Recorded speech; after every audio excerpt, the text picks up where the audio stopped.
for me to ensure all members participating have an opportunity to be recognized. Does any member have a question about the procedures for this hearing? Hearing none, we will proceed. I will now recognize myself for an opening statement. Today's oversight hearing is entitled Helping Veterans Thrive, the Importance of Peer Support in Preventing Domestic Violent Extremism. Last fall, this committee held an initial hearing examining the threat of veteran radicalization and recruitment by domestic violent extremist groups. We learned why violent extremist groups such as the Oath Keepers, Proud Boys, and 3%ers target veterans in their recruitment efforts. Some of the reasons for this may seem obvious. These groups value the leadership skills, the combat experience, and the weapons training that veterans possess. Having veterans among their ranks also gives these groups an air of credibility and allows them to project a false appearance of patriotism and duty that belies their true anti-government views and racial, ethnic, and religious hatred. Today, we build on the lessons from that earlier hearing as we seek to understand the veterans' side of the story, specifically why a small but growing number of veterans have been drawn to violent extremism in recent years, and more importantly, what is being done to address this problem.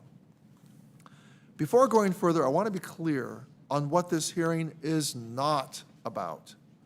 This hearing is not about scoring political points or labeling one party as inherently extremist. While the data is clear, the majority of violent extremist plots and attacks in the United States over the past 3 decades have been committed by far-right actors. Violent extremism does exist on both ends of the ideological spectrum. I hope all of us here today recognize that any viewpoint, when expressed through violence, crosses a dangerous line. Violent conduct is not constitutionally protected speech, and it is outside the limits of the law. Ideologically motivated violence should be rejected by all of us in public office, regardless of party or politics, and it must be a bipartisan concern. We're also not here to condemn or vilify the veteran community. Veterans' beliefs span the political spectrum. The vast majority of veterans continue to serve their country and remain law-abiding citizens long after their military service ends. It is truly a small percentage, a fraction of our nation's 18 million veterans who have engaged in some form of violent extremist activity or who have successfully been recruited by violent extremist groups. However, these numbers are growing, and the consequences of violent extremist activity are serious, not only for our nation, but also for the veterans that may go down a path that leads to violence. Since 2015, 10% of all domestic terrorist plots or attacks have been carried out by military veterans, or more than 15% of those charged in connection with the January 6th attack on our Capitol have military backgrounds. And given that veterans make up less than 6% of the U.S. population, these numbers are particularly alarming. From 1990 through 2021, domestic violent extremist attacks by veterans and active duty service members killed more than 300 people and injured nearly 2,000 more. This includes the 1995 bombing of the Alfred P. Murrah Federal Building in Oklahoma City, as well as mass shootings at a Sikh temple in Oak Creek, Wisconsin, outside a Jewish community center in Overland Park, Kansas, and inside a yoga studio in Tallahassee, Florida. According to recent analysis by the National Consortium for the Study of Terrorism and Responses to Terrorism, otherwise known as START, at the University of Maryland, the annual number of violent extremist crimes committed by individuals with military backgrounds has quadrupled since 2010 compared to the previous 2 decades. Let me say that again. The annual number of violent extremist crimes committed by individuals with military backgrounds has quadrupled since 2010 compared to the 2 previous decades. Now, these are facts that we simply cannot ignore. To do so would be a dereliction of our duty as members of Congress and a disservice to the millions of veterans and their families who have honorably served our country. Our objective on this committee, as always, is to advocate for our veterans and to help marshal the resources that are required to appropriately honor their service. And even though today's subject matter may make us uncomfortable, it is a necessary discussion. It is worth asking why a small but growing subset of the veteran community is drawn to violent extremism or is choosing to associate with violent extremist groups. What are some of the internal factors like anger, isolation, resentment, or a loss of purpose that are driving even some well-meaning and otherwise honorable veterans down a path toward extremism? What role do external factors such as underemployment, lack of health care access, and online mis- and disinformation play? And finally, what strategies have been found to be most effective in preventing radicalization and in responding to those who have already become radicalized? We must fully understand the physical, psychological, and social factors that make some individuals susceptible to violent ideologies and recruitment by extremist groups before we can effectively formulate and advance solutions to support veterans in need.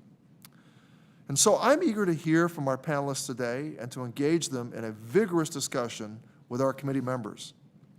Domestic violent extremism is a serious and corrosive issue that continues to upend and destroy the lives of veterans and their families. Our committee exists to help veterans in need. Therefore, our mission and our command is clear. We must do all we can to help any veteran that is ensnared in the radicalization process. Today, we will hear about some of the efforts currently out there to help veterans find other pathways to a successful civilian life. And many of those efforts lead us back to veterans and military families themselves who are standing up civil society groups and peer support organizations. By virtue of their own military experience, these groups are often best positioned to regain the trust of veterans and help them find the resources they need to thrive. Veterans deserve our thanks, and they need access to the care and benefits they have earned. But sometimes that road to accessing those benefits can be a bumpy and challenging one. Just as with any other public health concern, we need to collectively acknowledge the problem and look for the best ways to address it. Sometimes the solutions are right in the very communities that we are seeking to help. Ranking Member Boss, thank you for joining me in this effort, and I now recognize you for your opening remarks. Thank you, Mr. Chairman. And I want to welcome our witnesses and the committee members here today. And today's hearing is the second in the last 5 months on violent extremism among our veterans. And I said in the first hearing that I would, and I'll say it again now, free speech must be protected, but violence cannot be tolerated. Violence has no place in our society or politics on either side of the aisle. Given the pace of the committee's hearings on this subject, you might think that veterans often become violent extremists. That's not the case. And it does real harm to the veterans who pretend like it is. It makes it harder for them to succeed as civilians.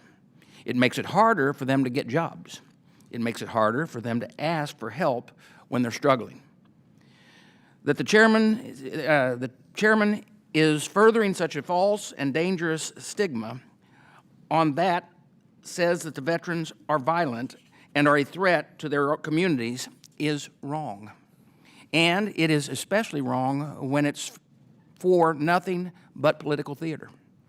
From the beginning of this so-called investigation, the chairman and his staff have been playing political games and refusing to work in a bipartisan manner. Our first hearing on this was supposed to be last summer. Just a few days before, we found out on Twitter from a reporter that the hearing had been postponed. We later found out that the speaker herself had asked for the postponement. Why?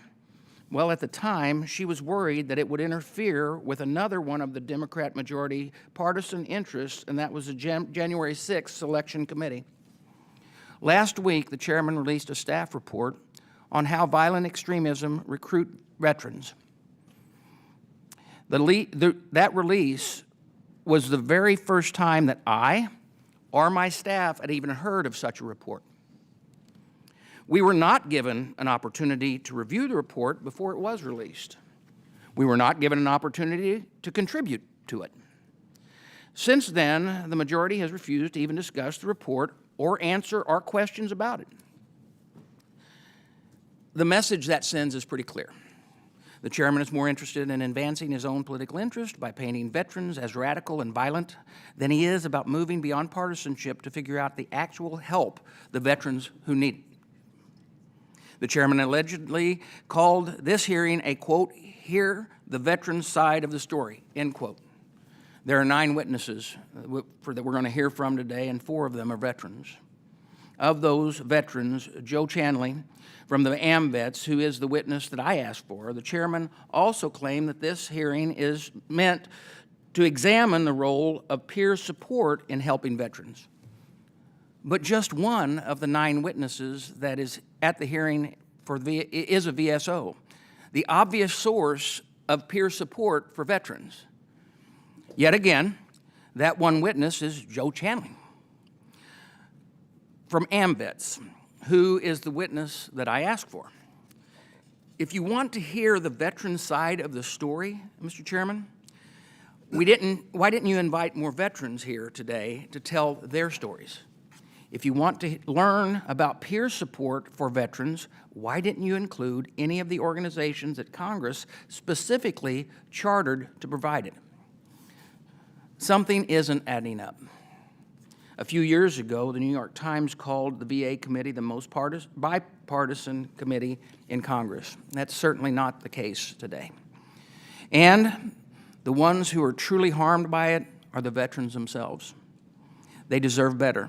And with that, Mr. Chairman, I yield back. I look forward to hearing the witnesses today.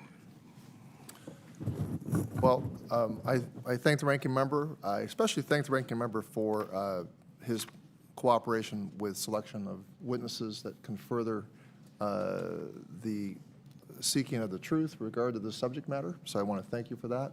I do want to push back on some of the things you've made claims in terms of this not being a bipartisan committee, and I still maintain that it is, that the 3 bills that we've brought to the floor this year have garnered pretty strong bipartisan support in spite of the fact that the ranking member in committee did not support those bills. So I would maintain that we've put through product from this committee that has received bipartisan support from the Congress as a whole.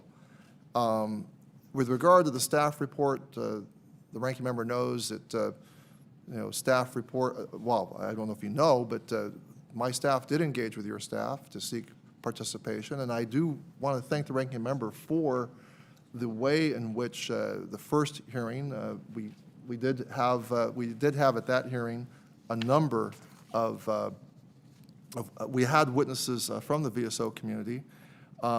It was made very clear to us by your staff following our October hearing that this was, quote unquote, our hearing, the majority's hearing, and thus it was up to us to take this issue. I have not heard from you on this topic either, Ranking Member Boston, so I find it less than forthright at best to hear complaints now that it's the Democrats who are somehow unwilling to reach across the aisle to combat domestic violent extremism. Just last week, well, let me just say, my staff and I have made repeated attempts at the outset of this investigation to work in a bipartisan fashion to address ideologically motivated violence among our veteran populations. I will now call up our first witness panel. First, Mr. John Horgan, a world-renowned expert on terrorist psychology at Georgia State University. Dr. Horgan has spent 2.5 decades studying the radicalization and de-radicalization process and help us understand some of the common pathways into and out of violent extremism. Dr. Pete Simi is an associate professor of sociology at Chapman University. Dr. Simi also has a rich background researching anti-government and white supremacist extremists, and he also serves as interim executive director of Life After Hate, a nonprofit organization seeking to interrupt far-right, ideologically motivated violence. Mr. Bill Braniff joins us as an Army veteran, as a co-founder and board member of the nonprofit We the Veterans, and as director of the National Consortium for the Study of Terrorism and Responses to Terrorism, or START, at the University of Maryland. And so I just, for the folks out there viewing, whenever we're saying START in the context of this hearing, we're not talking about non-proliferation treaties. We're talking about the National Consortium for the Study of Terrorism and Responses to Terrorism, which is a research unit at the University of Maryland. Ms. Vidya Ramalingam is the founder and CEO of Moonshot, which works to combat online extremism through outreach and community-based support. Ms. Ramalingam previously led the European Union's first intergovernmental initiative on domestic terrorism following the white supremacist murder of 77 people in Norway in 2011. And finally, Mr. Chris Purdy is testifying today as an Army veteran and director of Veterans for American Ideals and Outreach, a coalition of veterans and veteran allies within the nonprofit organization Human Rights First that focuses on encouraging veteran involvement in civil society.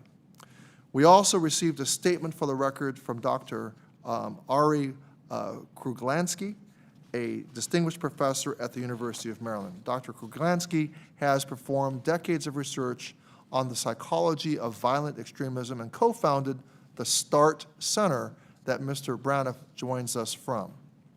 Thank you all for being here, and I will remind our witnesses to pause for 2 or 3 seconds before speaking and answering questions. Dr. Horgan, you are recognized for 5 minutes for your testimony.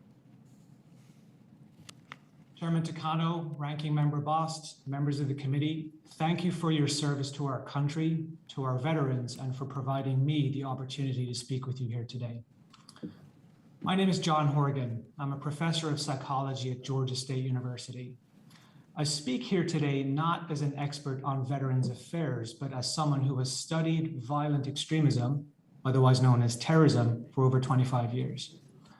I believe that research may help us better understand why some veterans become involved in terrorism, and moreover, what we can actually do about it. Now, let me begin by saying something I know everyone here already knows. These are difficult issues to even talk about, let alone research.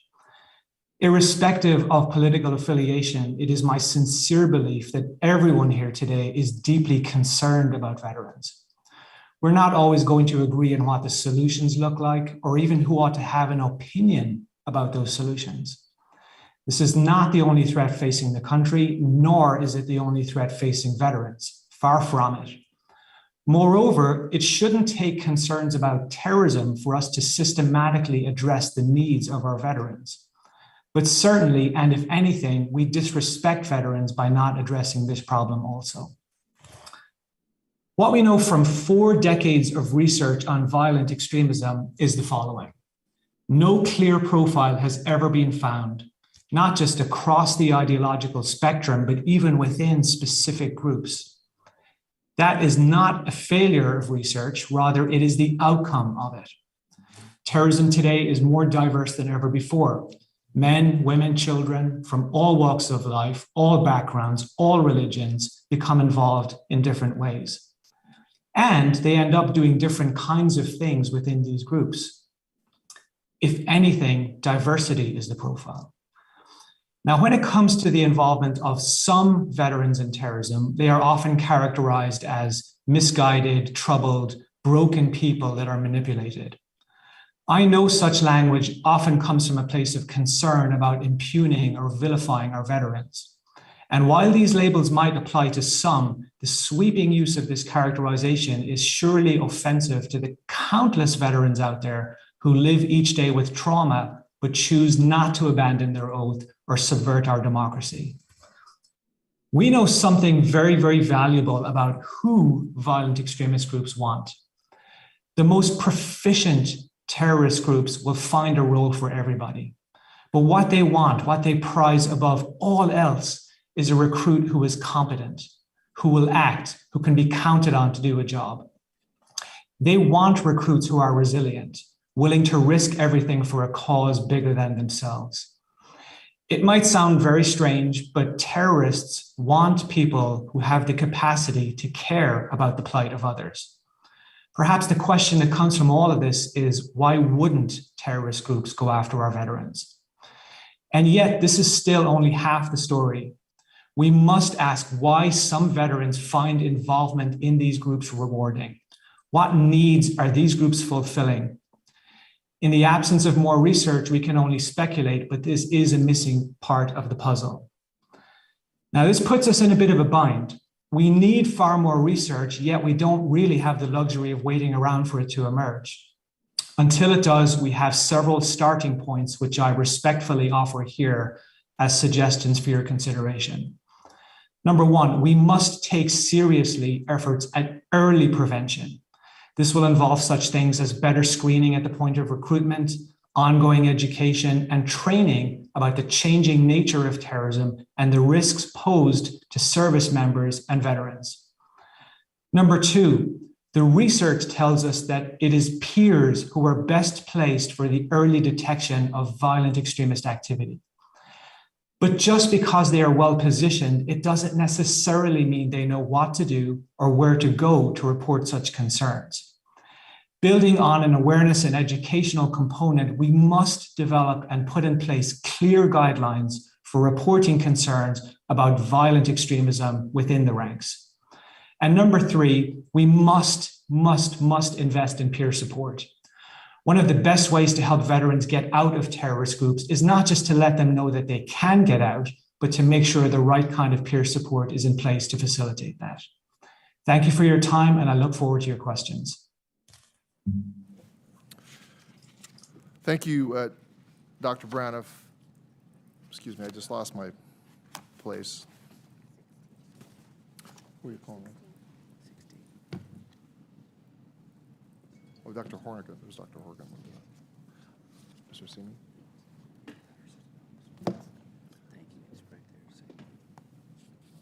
Well, thank you, Dr. Horgan. I'm sorry, it was Dr. Horgan. Dr. Simi, you are now recognized for 5 minutes.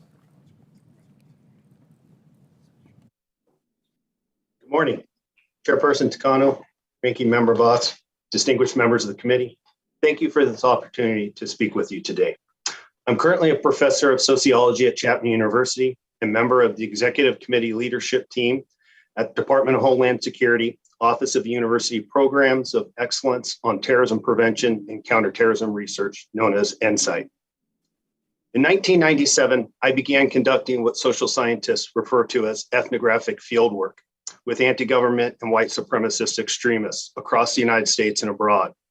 That fieldwork included, among other things, attending Ku Klux Klan cross burnings, neo-Nazi music shows, racist church services, and living with families in order to learn about their daily lives and how they came to embrace extremism. Our research has also involved conducting intensive life history interviews with more than 100 former extremists. During fieldwork, I encountered extremists who claimed to be either currently enlisted or whose background involved military experience. One of those individuals, Wade Page, whom I met in Orange County, California in early 2000, had previously served in the US Army. Page reported that he had become radicalized after meeting another enlisted member at Fort Bragg who already adhered to neo-Nazi ideology. When Page just discharged from the military in 1998, he began a long descent into the white supremacist movement, including an active role in the international neo-Nazi music scene, which culminated in his August 5th, 2012 terror attack in Oak Creek, Wisconsin, where he massacred 6 individuals attending a Sikh temple. Let me be clear from the outset. The majority of individuals serving in the U.S. military, including currently enlisted and veterans, have no connection to far-right extremism. To be even more clear, serving in serving in the military does not cause a person to become an extremist. Instead, the mechanisms by which military experience may be related to extremism are dynamic and multidimensional. Researchers try to identify some of the specific mechanisms related to how and why extremism and the military overlap in some cases. Studying the issue in this kind of careful way helps prevent overly general characterizations that are neither fair nor accurate. The American people, including those who serve in the US military, deserve a careful assessment of this very serious issue so that prevention and intervention strategies can be as effective as possible. Social scientists sometimes use the term risk factor to refer to adverse environmental conditions that increase the likelihood that a person will experience a variety of negative outcomes, including the onset of criminal behavior. In some cases, risk factors may involve traumatic experiences. Previous social scientific studies demonstrate a large portion of individuals who become involved in far-right extremism typically experience extensive histories of childhood and adolescent trauma.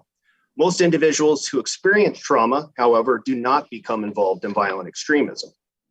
Military experience, especially combat, will almost likely certainly involve some types of traumatic experiences that may produce various negative consequences, more generally linked to trauma. In some instances, traumatic experiences, especially complex trauma, results in post-traumatic stress disorder. The point is that individuals with military experience may have been exposed to certain conditions which increase certain vulnerabilities to various negative consequences, such as mental health problems, and in turn may heighten vulnerabilities related to violent extremism. We have also found various circumstances related to leaving the military may generate certain types of vulnerabilities in terms of extremism. In particular, individuals who experience involuntary exits, such as dishonorable discharge, or even cases where a person fails to gain entry to specialized training, can produce an identity crisis of sorts. In turn, extremist recruitment often targets people experiencing these types of crises because they understand how to manipulate and take advantage of individual vulnerabilities. I was also asked to address the work of Life After Hate in terms of what they're doing in the intervention space related to violent extremism. I've been volunteering with Life After Hate since 2017, so we'll restrict my comments to that organization, but want to point out there's various programs doing important work in this area. Life After Hate was founded in 2011 by former white supremacists to help individuals exit the violent far right. By 2022, our organization has grown to serve individuals and families across the United States. The most basic principle that guides Life After Hate's program is the use of an empathetic, non-judgmental approach focused on each client's unique needs. One cornerstone of the model involves the use of a multidisciplinary team that adheres to ethical and legal standards from the respective professions based on empirically supported interventions whenever possible, provided by licensed providers working within their scope of practice. A growing component of Life After Hate services involves supporting family members and friends who know someone they believe is active in the far right, in the violent far right. The same core programmatic components are applied to those cases as well. For individuals swimming in uncertainty and self-doubt, whether the family and friends clients is or the individual clients trying to leave violent extremism, the process may be a long one with lots of ups and downs and requires that providers like Life After Hate offer patience and stability. Thank you for your time, and I look forward to our discussion today. Thank you, Dr. Simi. Now we're going to turn to Mr. Braniff for 5 minutes. Chairman Takano, Ranking Member Bost, and members of the committee, thank you for this opportunity. I'm an Army veteran, fortunate to serve as the director of START, a research center that has studied terrorism for over 17 years, and I'm a fired-up board member of We the Veterans, an apolitical and nonprofit veteran service organization committed to building upon the strengths of the veteran and military family community to bolster American civics as a way to crowd out the appeal and the impact of violent extremism and polarizing misinformation. Anti-democratic forces are threatening our American experiment in self-government. We believe veterans and military families are a big part of the solution. But because veterans and military families hold sway in American culture, they're also attractive targets. And even strong communities are not perfectly immune to the siren song of narratives that offer ready answers in an imperfect world. As scholar Kathleen Bilyeu describes in Bring the War Home, at the conclusion of wars throughout U.S. history, small numbers of veterans have played an outsized role in domestic violent extremist movements. Well, we have recently concluded the two longest wars in U.S. history, unsatisfactorily, in two Muslim-majority countries. And in fact, START data demonstrates that the number of individuals with military service backgrounds engaging in extremist crime over the past decade has more than quadrupled compared to the decade prior. And even if the arrests associated with 6 January are excluded, the number more than doubles. 84% of criminal extremists with military service records were veterans at the time of their criminal mobilization. And 85% of those committed their extremist crime 3 or more years after separation. The average number of years is 15. So while the DoD and the VA have a role to play, neither institution has better access to the veteran community over time than the veteran and military family community itself. It's critical that we establish and resource a veteran and military family-led prevention ecosystem now. 4 characteristics define our approach at We the Veterans. We have adopted a strengths-based and public health approach. We inform our programs with rigorous and ongoing research. We serve to convene and empower multi-sectoral working groups to promote civic culture. We are about civics, not politics. A two-party democracy that is strong on partisanship but weak on civics is much more easily hijacked by anti-democratic forces. If veteran and military families lead the way on civics, and by doing so hold the line against anti-democratic forces, the country will follow. Let me provide you with a simple, concrete, and unassailable example of our approach. Officials across the nation are raising the alarm regarding a significant shortage of poll workers for the forthcoming midterm elections, in part due to anti-democratic threats and harassment. We the Veterans will partner with other VSOs, MSOs, social media, and other private sector companies and civic organizations to launch Vet the Vote this spring, a drive to mobilize 100,000 veteran and military family poll workers.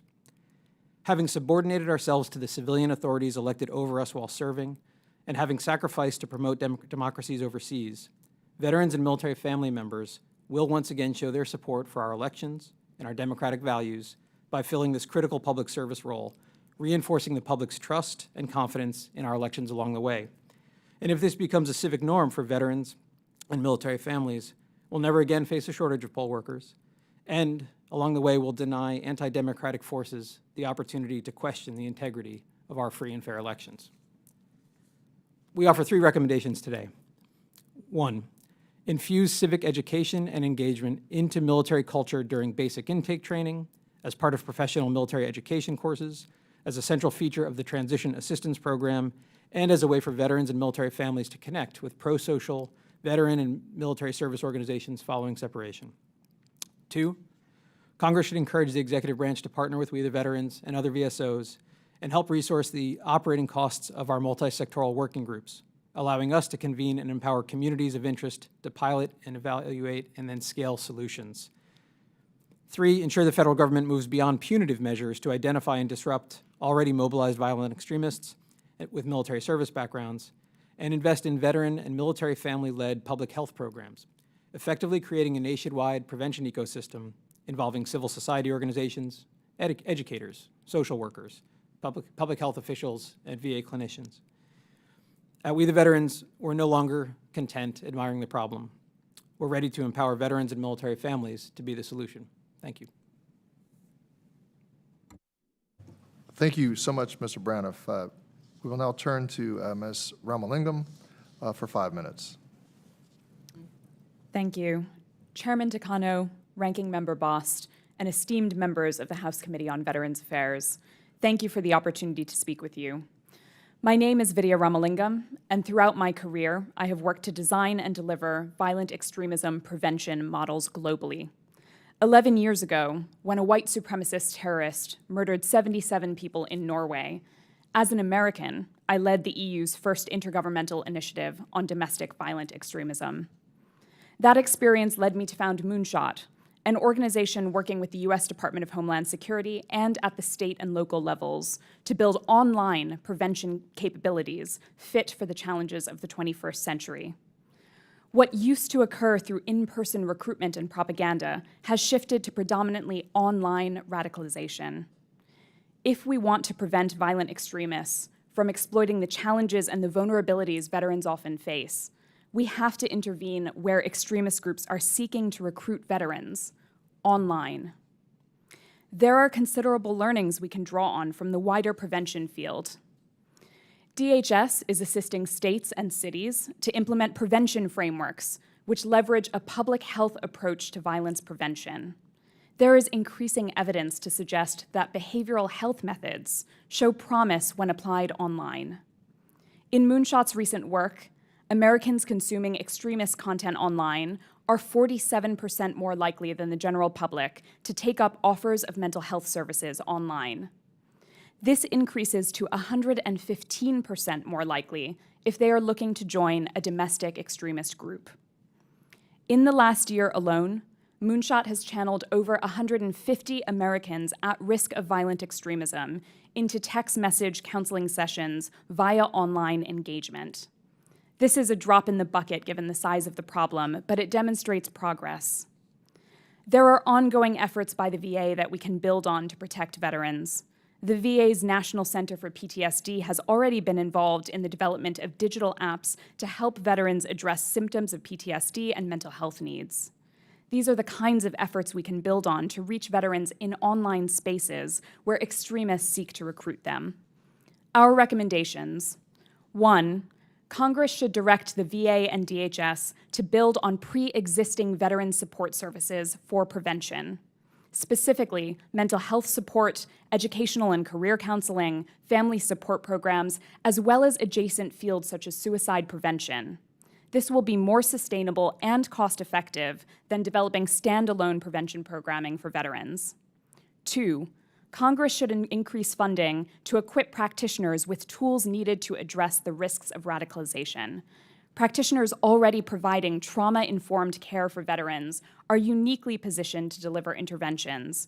However, they often feel ill-prepared to engage with individuals who are on the radicalization pathway. These concerns can be mitigated through training that has already been developed and is in use across the country. 3, make these services more accessible to those at risk of radicalization by leveraging online platforms. These services need to be actively signposted in online spaces where extremists are looking to exploit veterans. A recent study by RAND highlighted the potential of online advertising to reach active duty service members for prevention. This model could be used to reach veterans. 4, provide targeted advice for concerned family and friends of vulnerable veterans. It is critical to work alongside veterans' families and civil society, and this includes provision of clear guidance for family and friends who are concerned about loved ones. 5, amplify veterans' voices in the fight against extremism. Veterans can provide a powerful and credible counter-voice against domestic violent extremism. And 6, develop off-ramps for those veterans looking to leave violent extremism. Anyone who is deeply involved in these movements requires more targeted assistance to disengage. It will be more cost-effective to work with pre-existing off-ramps in the United States, for example, Life After Hate, an organization founded by former extremists and supported by DHS. And finally, ensure all prevention mechanisms are adapted for online delivery. This means building the digital literacy and capacity of practitioners across veteran support services involved. We need to proactively reach veterans engaging extremist content online with safer alternatives. The veteran community is, and should continue to be, a resilient and powerful force in the fight against domestic violent extremism. Our veterans have fought to keep our country safe. Now it's our turn to put the support in place to keep them safe from extremists at home. They deserve nothing less. Thank you for your time today. I look forward to your questions.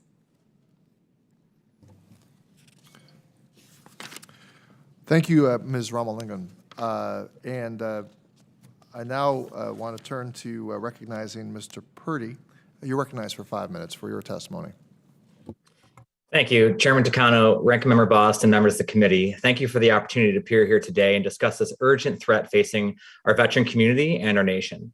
My name is Chris Purdy, and I'm the Director of Veterans for American Ideals and Outreach at Human Rights First. VFAI is a coalition of veterans and allies who continue their service to America by upholding and defending and advocating for human rights at home and abroad.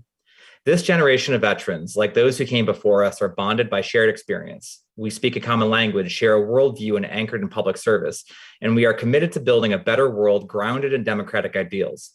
We know that veterans are more likely to engage in volunteer efforts, be leaders in their community, and be more bipartisan. In fact, we saw this example last August when veterans from across the political spectrum came together to rescue our Afghan allies in the Kabul evacuation. That moment exemplified the power for good that a united veteran community can have.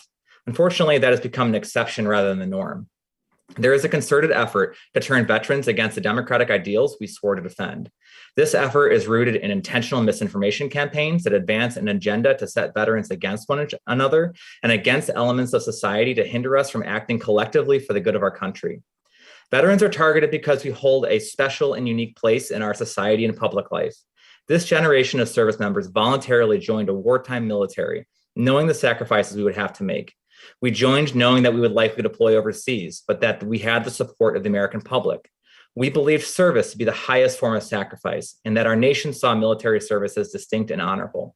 We served at home and abroad under a shared set of values: selfless sacrifice, duty, and personal courage. When we returned home from overseas deployments, veterans maintained that credibility in civilian life. The civilian community extended generous thanks to veterans, and we became credible spokespeople for American ideals. We are grateful for our nation's thanks, and veterans have generally done our best to use this respected social position for good. Others noticed this gratitude and acted to exploit, co-opt, and commodify the veteran community. Commercial brands tried to cash in on veterans' desire to maintain their service-based identities. Social media personalities promoted veterans and the veteran brand to develop large followings. Veteran status became something that could be packaged, marketed, and sold on a t-shirt or in a bag of coffee. Commodifying veteran status is dangerous because it allows people to purchase proximity, and some of those have used it for nefarious purposes. Bad actors recruit veterans to make use of our credibility. Anti-government and white nationalist organizations whose agendas mask themselves in patriotic rhetoric, but are rooted in white supremacy rather than patriotism, have targeted veterans to be the faces and promoters of their movements. Online and off, these groups groom and recruit veterans by exploiting cultural grievances to push veterans towards extremism. First, they encourage our community to be distrustful of our government and our fellow citizens. Then they provide outlets and echo chambers where this distrust builds. Finally, they invite these radicalized veterans into a movement that espouses that same distrust, sometimes violently. As politics has polarized, we have seen politicians use the same strategy of activating veterans to further their aims. Those who would undercut our democracy oppose racial and religious diversity and challenge the idea of pluralism are unpatriotic and anti-American. This country's ideals are grounded in the motto E pluribus unum, and history has shown that America is greatest when we celebrate our diversity. Yet these extremists manipulate veterans' voices to further their destructive anti-American aims. While they feign sharing the values of duty and honor and sacrifice, the anti-government militias, extremist organizations, and their supporters are not patriots. It is the responsibility of real patriots to hold these bad actors accountable and hold our leaders to real American ideals. Most veterans recruited in extremist activity were done so deceptively, and now they must have an opportunity to learn the truth, that reactionary violence is not the way to love and preserve our country.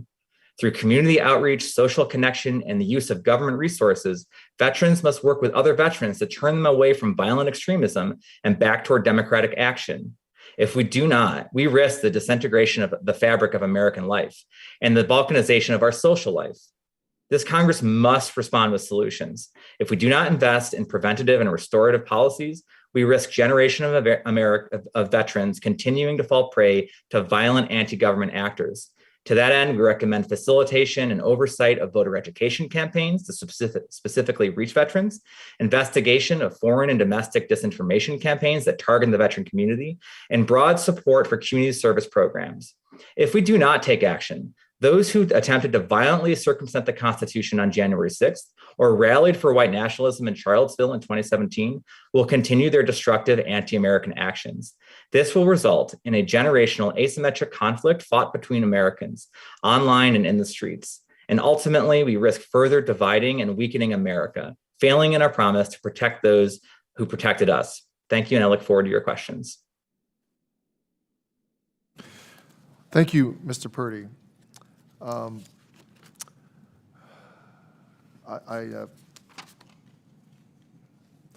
Without objection, the written testimony of our first panel witnesses and statements for the record will be included in the hearing record. I now recognize myself for 5 minutes of questions. So I'll begin with Mr. Braniff. Mr. Braniff, you've gathered a lot of data on the prevalence of domestic violent extremism within the veteran community, and it's striking to me that the violent extremist crimes by individuals with military backgrounds has quadrupled since 2010 compared to the 2 previous decades. What does this say to you about the evolving nature of this threat? Thank you, Mr. Chairman. This is a numerically small but growing challenge, and it suggests to me that we need to have a prevention ecosystem in place now before those numbers continue to rise. It also, I think, reflects where we are historically. I mentioned in my oral testimony the winding down of the 2 longest wars in U.S. history. There are a lot of grievances that are held among the American population, including the veteran population, about the war in Afghanistan, about the things like vaccines. And what happens is that grievances that may be held legitimately by a portion of the population get manipulated by those who wish to do the country harm.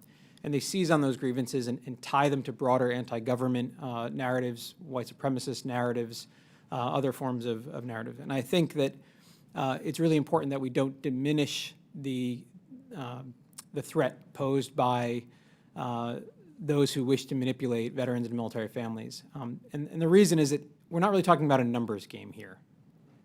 Right? It's not about the numbers. This is a national security issue. And it's a national security issue because when veterans are manipulated into anti-democratic or white supremacist movements, they punch well above their weight. It provides an opportunity for hostile foreign influence operators to amplify those anti-democratic actions. It creates vulnerabilities that really undermine our democracy more broadly. And so I really don't think we should focus too much on the numbers, despite being an organization that really focuses on data collection. We really need to focus on the severity of the national security threat that this happens at all. Thank you. Thank you. Thank you so much. I hear what you're saying is that even though small number, it looks like a canary in a coal mine. It's an indicator of a much larger looming threat. I'm also interested in your finding that the overwhelming majority of veterans who commit violent extremist crimes commit these acts more than 5 years after their separation from the military. How should this finding inform the approach of traditional VSOs and organizations like We the Veterans in assisting veterans who may not have regular contact with VA? Thank you. So the solutions lie in the veteran and military family community primarily because, as Dr. Horgan said, they will have access to the population who may be flirting with violent extremist groups or movements. We just need to empower them to know what to do with that circumstance should it arise. It doesn't mean that the DoD has no role to play. It doesn't mean that the VA has no role to play. But an organization like We the Veterans, we see ourselves as connective tissue. If we can empower other VSOs to be in a place to do something about that warning sign and harmonize those civil society actions with the programs being offered through the VA, I think we can really help create that prevention ecosystem. Similarly, if we can use our experience as veterans to inform training and education, that could be used throughout the life cycle of a military serviceman or woman. As I mentioned as my first recommendation, the DoD can help inoculate future veterans against these kinds of manipulation techniques that are used by both extremists and influence operators. So I think we have a role to play as connective tissue because the problem doesn't sit primarily within the DoD or primarily within the community that the VA is accessing directly. It's out across the country, and therefore we need our VSOs and the veteran and military family community to be in front. Thank you for that. Dr. Horgan, I'm going to turn to you now. In your decades of research, what are the most common risk factors for violent extremism that you've identified, and are there certain factors that might apply to veterans specifically? Thank you, Chairman. Well, there are lots of risk factors. I think we know more about what the risk factors are than how specifically they work. One of the common threads across the board, across ideologies, is this notion that a person has more to offer by being involved in terrorism than they do by not being involved. That is a narrative that we ought to be able to push back against, yet without tangible evidence to the contrary, it's a battle that we will always lose. Well, thank you. I'm going to maybe come back and have you elaborate further and call on on a second round of questioning. I'm now going to call on Ranking Member Boss for his opening comment, for his questions. Thank you, Mr. Chairman. Ms. Ramalingam, what role do you think poor mental health, lack of social support, and lack of economic opportunity play in individuals' vulnerability to violent extremism? Excuse me. Thank you, Ranking Member. I don't have evidence to suggest that individuals who commit acts of terrorism or who get involved in violent extremism are more likely than the general public to suffer from mental health issues. I don't have that evidence. There may be other witnesses that do. The evidence that I can offer is that in interventions with individuals who have been involved in violent extremism or terrorism, we are far more likely to have engagement with those individuals if we use behavioral health and mental health messages as an entry point to start a conversation with them. So in effective prevention, we know mental health approaches are going to be valuable, and this is why I think it's so important for us to build on the pre-existing practitioner base we have across America of counselors, social workers, to provide interventions with people who are at risk. So you would probably agree then that increasing access to mental health, peer support, and jobs prevent violent extremism? Absolutely. Okay. So to anyone on the panel, let me ask the following questions. I sponsored a bill with Congresswoman Mace that would require a study about cyber risk facing veterans online, including from violent extremist groups. It would also require VA to partner with other agencies and experts to share best practices with veterans about how to stay safe online. Is this something that you as individuals and as groups would also support? Thank you, Ranking Member. I'm happy to start on this question. I absolutely think that improving digital literacy and improving the skills of the veteran community when they engage on the internet will help in the fight against radicalization. A lot of the battle here is really around the sheer volume of disinformation, information that's seeking to manipulate communities online. And if we can equip the veteran community to be better able to disentangle what they're experiencing online, to distinguish between those that are trying to manipulate them and those that aren't, that will certainly help in solving this problem. Any others? Ranking Member, if I may, yes, unquestionably you are correct. I want to sort of reinforce the point that, I think there is an assumption here that all of these services need to be in place for our service members transitioning out. I think that's only part of the issue here. If we're going to take prevention seriously, we must do this at all stages. So we really do need that early intervention component as well to support what you've already suggested. Thank you. Anyone else? Ranking Member, one of the 4 working groups of We the Veterans is specifically on misdis malinformation, and we believe, like Vidya, that digital literacy is massively important on this issue. And it really, if you think about it, there are 2 vectors targeting Americans, but also our veteran population. It's recruiters who are looking to manipulate veterans. It's hostile foreign influence operators who are looking to manipulate veterans. They often use wedge issues, emotional argumentation to get people to engage. And so that kind of cyber-based program would ward off both threats, both vectors. Good. And if no one else wants to answer, Professor Simi, in your written statement, you discussed that while veteran status may be a risk factor for violent extremism, it can be complicated to make direct connections. This was the case of Jean Craig, who was radicalized decades after her military service. Can you please explain on that and tell us more about why the many factors that can also lead to violent extremism besides just being a veteran? Thanks for your question, Ranking Member. As Dr. Horgan mentioned in his comments, his opening remarks, we're dealing with a very complicated issue that has a lot of different factors. It's never one thing that generates an outcome like violent extremism or terrorism. It's almost always a combination of factors. And so when you talk about individuals in terms of their radicalization process, you can't point to one thing like experiencing trauma, for example, or like being involved in a particular social institution like the military. It's never going to be one thing that generates this. And so in the case that you mentioned, Ms. Craig, that the lapse in time between her actual involvement in terrorism was substantial, about 15 years. And when she had served in the military, over 15 years, I believe. And a lot of things obviously happened in her life that you would have to account for in terms of trying to explain how she ultimately became involved in violent extremism or terrorism. And as a person, obviously, has various different types of experiences. In some cases, some aspects of those experiences will contribute in varying ways and varying degrees to generate this particular outcome. So I think that's the important point here, is not to be looking for a single factor, but always be thinking about multiple factors and how they kind of work together and combine this unfortunate outcome in terms of violent extremism.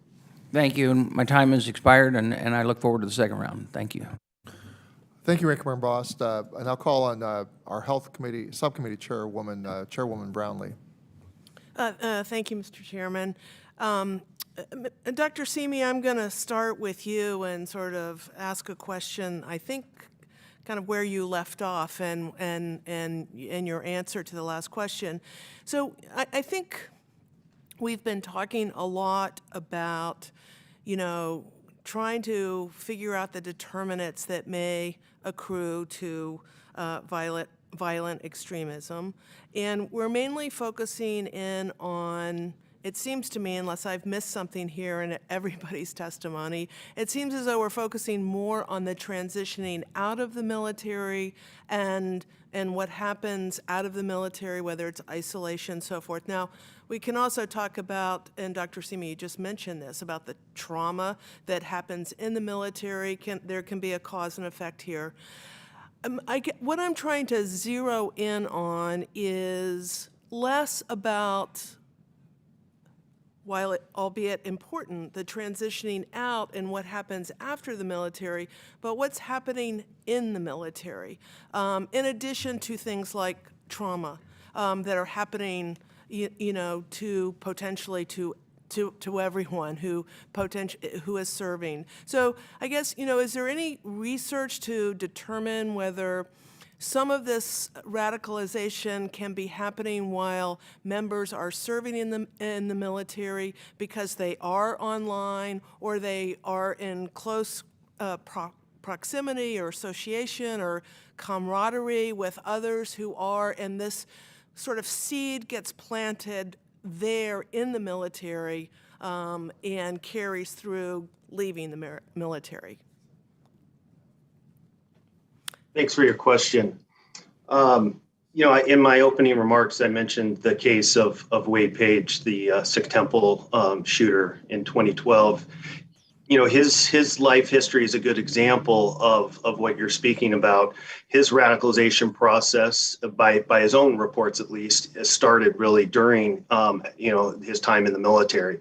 And in particular, while meeting another person who was also enlisted at Fort Bragg, as I mentioned, who really kind of introduced him to the ideology of neo-Nazism, introduced him to neo-Nazi music and other literature.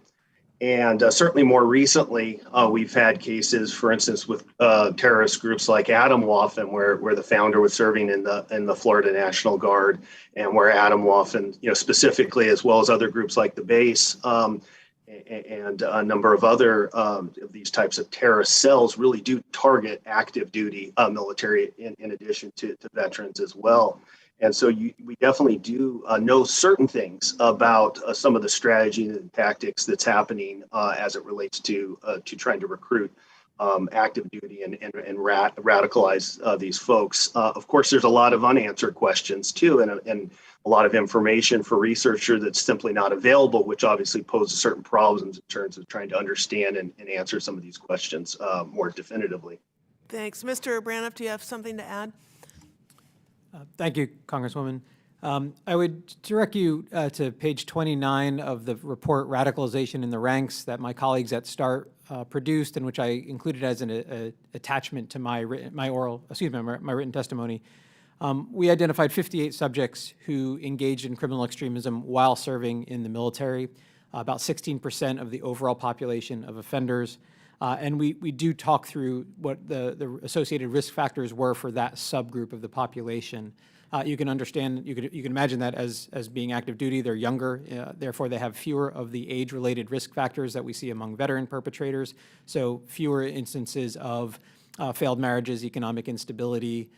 We also see less PTSD associated with those cases. Instead, what we see are more co-radicalization and co-offending with like-minded individuals that they meet in the service.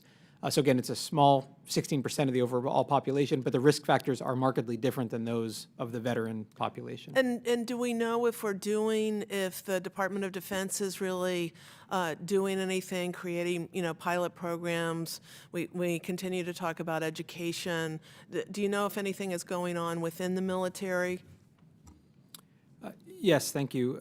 So the Counter-Extremism Activity Working Group released a report in December where they described some of what they're doing to address this issue. It does include some information on enhancing their counter-insider threat programs. This is their facility to identify individuals who might be engaging in problematic extremist behaviors, not thought, but behaviors. They also talk about, there is an effort to add questions to a periodic survey that the Pentagon puts out across the force to try to determine how frequently servicemen and women are seeing visible indicators of extremist behavior while in uniform, so we can understand over time if that number is going up or down. So they're trying to do a better job of gaining information, gaining data, and then acting on that data through counter-insider threat programs. There's less information available about what the training will ultimately look like, but there is a subgroup that I'll be speaking to next month, actually, about training and how to enhance training regarding this issue. Thank you. Thank you so much, and Mr. Chairman, I apologize, but I yield my time back. No, I can understand. It's an interesting topic.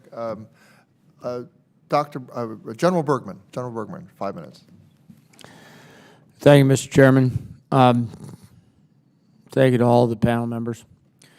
To put today's hearing into some sort of perspective and to avoid re-stigmatizing veterans as dangerous, isn't it true that we are talking about a minority of veterans who might find themselves entangled in violent extremism and perpetuating violent actions against their fellow citizens? Again, a minority of a minority. Anybody who would like to offer comment, please do. Congressman, if I may, yes, you are correct. And yet we have seen throughout the history of terrorism, both at home and abroad, that it often just takes one single person to cause devastation. I don't think this is something we can afford to ignore, despite the fact that it is unquestionably a minority of a minority. I know that previous hearings have spent a significant focus on the numbers, and there have been lots of arguments about the numbers. The unassailable truth about the issue around the numbers is that the numbers are trending in the wrong way. And we have a unique opportunity to make sure that this problem doesn't get even worse to the point where we simply won't be able to do anything about it. Thank you, sir, and I hate to, cut you short here, but, the one thing that happens is time, once it's gone, it's gone. I appreciate it. And when it comes to prioritizing, not everything can be a number one priority. Our committee works very hard, and our staff works very hard with all the VSOs and all the veterans to understand and prioritize. And think about the fact that how much time, important time, that this committee has spent looking into ways to lower and eventually, hopefully, prevent veteran suicide. There is nothing sadder than a veteran who takes their own life. And when we discuss suicide prevention among veterans, we talk a lot about risk and about protective factors that might either put a veteran at risk of suicide or protect a veteran from considering suicide. What would you say, and again, this is to the whole group, what would you say are the risk and protective factors for veteran involvement in violent extremism? And how can we lessen the risk factors and amplify the protective factors at both the individual and group levels? Because, and just to do a comparison here, isolation leads to higher suicidal ideations. And how do we accomplish balancing that for veterans at risk of being, if you will, potentially consumed or getting involved in violent extremism? Anybody? Congressman, if I may, so I think one of the things that our research has really shown is that this is about grievance. Extremist actors online will use cultural grievances to target veterans. And when it comes to suicide, and while that is a very important issue, but I don't think that we can. It's not something that we can. It's either or. Either we focus on suicide or we focus on veteran extremism. These things are linked, and we have to address these things as a unit. And what we've seen extremists actually do in the past decade is use wedge issues like veterans versus refugees, or veterans versus immigrants, or veterans versus suicide care as a wedge issue. And it's really important for us to think about this as doing these things collectively, because the other thing that I would just want to say, that this is a very real issue. It's not something that is made up. It is responsible for the deaths of hundreds of people over the past few decades. And if we ignore it at the expense of other things, it's going to have really devastating impacts on our community. Okay, thank you. And with that, I'll yield back 15 seconds, Mr. Chairman. Thank you, General Bergman. I really appreciate your thoughtful questions. I now turn to Mr. Mervan for 5 minutes. Dr. Simi, I understand you have spent a great deal of time interviewing and conducting case studies of far-right extremists, including military veterans who have become involved in violent extreme activities. Can you discuss some of the common themes you've identified in terms of what generally motivates these individuals? Yeah, thank you for the question. What we're finding in terms of background experiences, some common denominators as it relates to childhood and adolescent traumas of various sorts, very high levels among the former extremists that we've done these intensive life history interviews with, where we really cover all aspects of their life, beginning with their earliest memories to the present. And the level of what they're reporting in terms of these types of traumas and other types of related risk factors far exceeds what you would generally find in the general population, but also even in other high risk samples. For instance, samples of individuals who are currently incarcerated, or samples of conventional street gang members, which also tend to be high risk populations. That even compared to those, we're finding very high levels of reports of things like child abuse in their histories, sexual abuse, parental neglect, family substance abuse in their family histories. So all of these types of issues that we really know produce a lot of different types of negative consequences in many cases, that tend to be linked to a whole host of different types of negative outcomes. We find that in the histories of the former extremists that we've studied in this manner. And so that's, I would say, there's a number of other aspects to it. Those types of trauma, I should say, don't automatically produce someone becoming involved in violent extremism. Most people who experience these types of traumas in their childhood and adolescence don't become violent extremists, but we do find a high prevalence of those experiences among folks that we've studied who did become violent extremists. And a follow-up question: what role might involuntary exits from the military, such as an honorable discharge or failure to advance one's military career, have on an individual's path toward violent extremism? Yeah, again, thanks for the question. And just to start with a caveat, again, many people who experience dishonorable discharge or who wash out of special forces training, which has that's not uncommon. Obviously, the vast majority of people who have these kinds of experiences don't become violent extremists. But we do find in cases of folks who do become violent extremists, these are somewhat kind of common denominators of folks with military background. That is that they experience certain kinds of adverse, they have certain kinds of adverse experiences as it relates to leaving the military or not attaining as high a level as they'd hoped to. And that generates kind of a whole downward spiral of sorts in terms of creating kind of an identity crisis, as you might refer to it, where they basically a number of different kind of negative emotions start to build in terms of anger, sense of not being fulfilled. And for those that encounter violent extremists, they kind of fill those gaps for them. They speak to them in ways of that you are valued. You have certain skills, experience that we think are valuable. You may not have felt that way previously, but we're going to fill that gap for you. And so that kind of involuntary exit or lack of attaining certain goals can generate this process. Again, in most cases, people don't go in that direction, but for those who do go in that direction, this can be kind of a theme that you would find in their background. Thank you. And that lack of mission contributes to that isolation that the general was talking about. Mr. Purdy, I'd like to bring you in on this point as well, because I know it's something you care deeply about. In your view, how might the work of Dr. Simi and others inform the approaches we take in handling military discharges? Thank you, Congressman. It is really critical.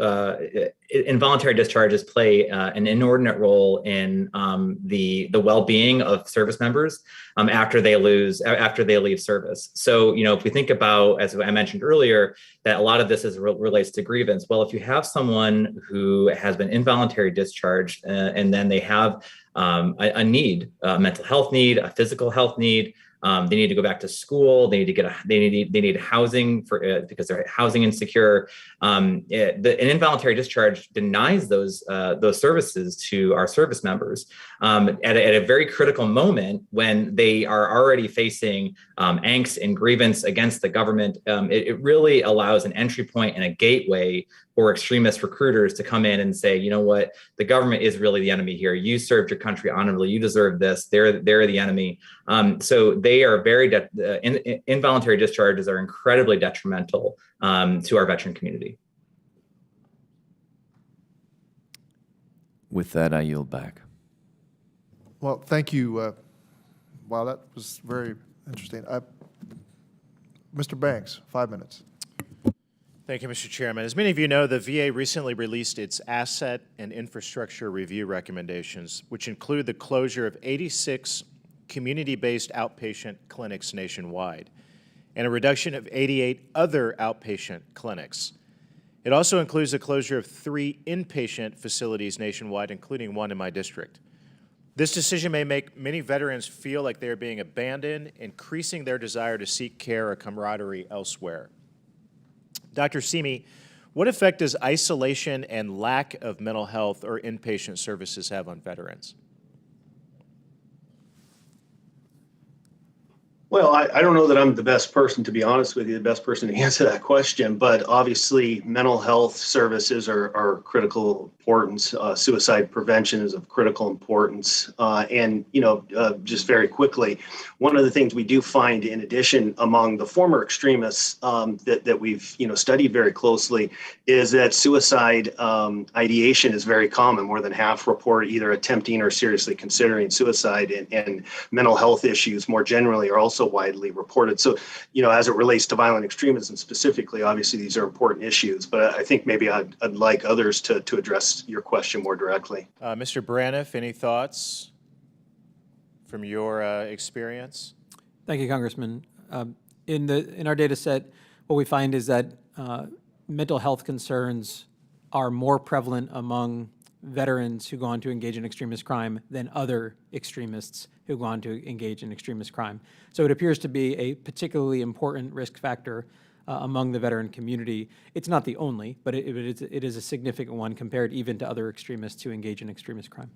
But can you, Mr. Braniff, can you unpack those feelings of isolation that veterans feels? How can that be affected by closing VA facilities that provide mental health care? Does it make them feel more isolated?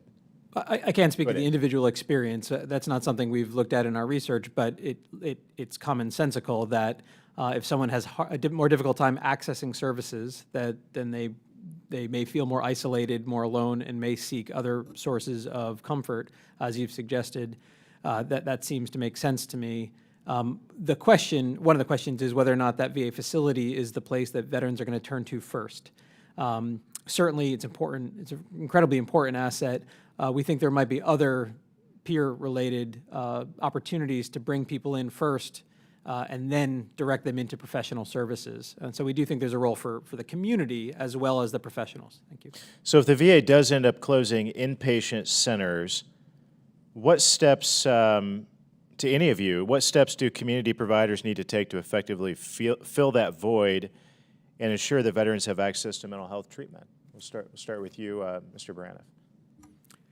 It would be very important for those community service providers to understand the veteran experience and to be able to relate to those individuals, which may not be easy for many who are outside of that military community.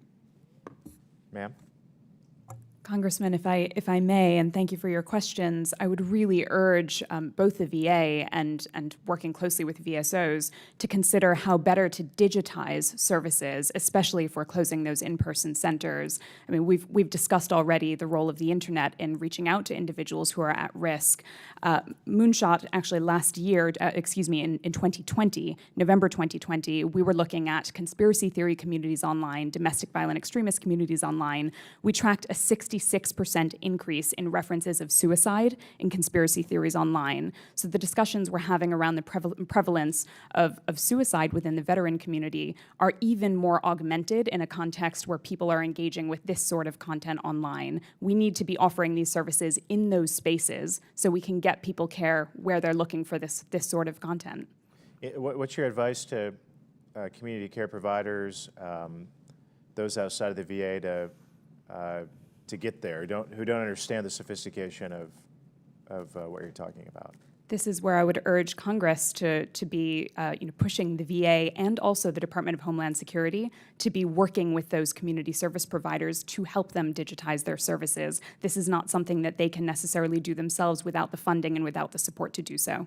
Okay, thank you. I yield back. I thank the gentleman. I want the gentleman from Indiana to understand that I share his concerns about the Air Commission recommendations, and that I remind the gentleman that they're based on market assessments that were done by the previous administration, and that I have some questions about the data. We will be doing oversight. So I want the gentleman to know that you'll have an opportunity to participate in that oversight, and that we share a concern about this. I also share Ranking Member Bost's interests in increasing the overall access to mental health care and to making sure our veterans are served. But we have an opportunity, but there are also, I want to make sure that this process, I did not fully support the provision in the Mission Act, although I voted for the Mission Act. I was very concerned about the Air Commission. There are members on both sides of the aisle that are concerned about these initial recommendations. They're not decisions. The recommendations that are based on the Air Commission, and the Air Commission based on the assessments, the market assessments. So I want that to get out clear. There are many news outlets that carried these recommendations as decisions. So to the people of Indiana and the people of your district, Mr. Banks, I want to reiterate that these were recommendations based on market assessments. These market assessments are far from flawless. There's some real issues. Number one being, I don't think they reflected the lessons we've learned on how private sector and VA has delivered. They've changed the way they're delivering care. So market assessments don't reflect that. So this is a bipartisan concern. And Ranking Member Boss, this will be a bipartisan. We are bipartisan, and we're gonna look at this. Go ahead, Mr. Ranking Member Boss. Thank you, Mr. Chairman. Yeah, I agree with you wholeheartedly. We do want to know, and everyone needs to know, because this is kind of rolling through Congress and the veterans community on this particular issue. These are recommendations. The Air Commission themselves have not been approved by the Senate. They finally did get I know there was a drag on the Republican side in the Senate to get all of the nominees there. Those are there now. They have to be approved. Then this process is a very, very long process. We expect it to be as much as 3 years for the Air Commission to work through and have hearings out in the public. And there's a lot of information that is out there, but understand that this is just the recommendations of the VA. It is not law yet. Yeah, and I appreciate the gentleman's concern. And I hope the gentleman understands that his concerns are shared by a wide number of members on both sides of the aisle. I now call on Representative Representative Sherfilis McCormick for 5 minutes. Thank you, Mr. Chair. My question is for Chris Purdy. Mr. Purdy, like Chairman Takano, I'd also like to drill down just a little bit on the number of veterans engaged with domestic violence extremist groups like Oath Keepers, Proud Boys, 3%ers, and other far-right militias. Do you have any estimate of veteran membership for some of these groups? And if so, how are we able to collect this data? Yes, thank you, Congresswoman. Last year, Veterans for American Ideals conducted a research into the Oath Keepers through open source data of about 25,000 names of Oath Keepers that were provided to us. We were able to identify about 65% of those individuals either were in the active duty military community or were part of the veteran community.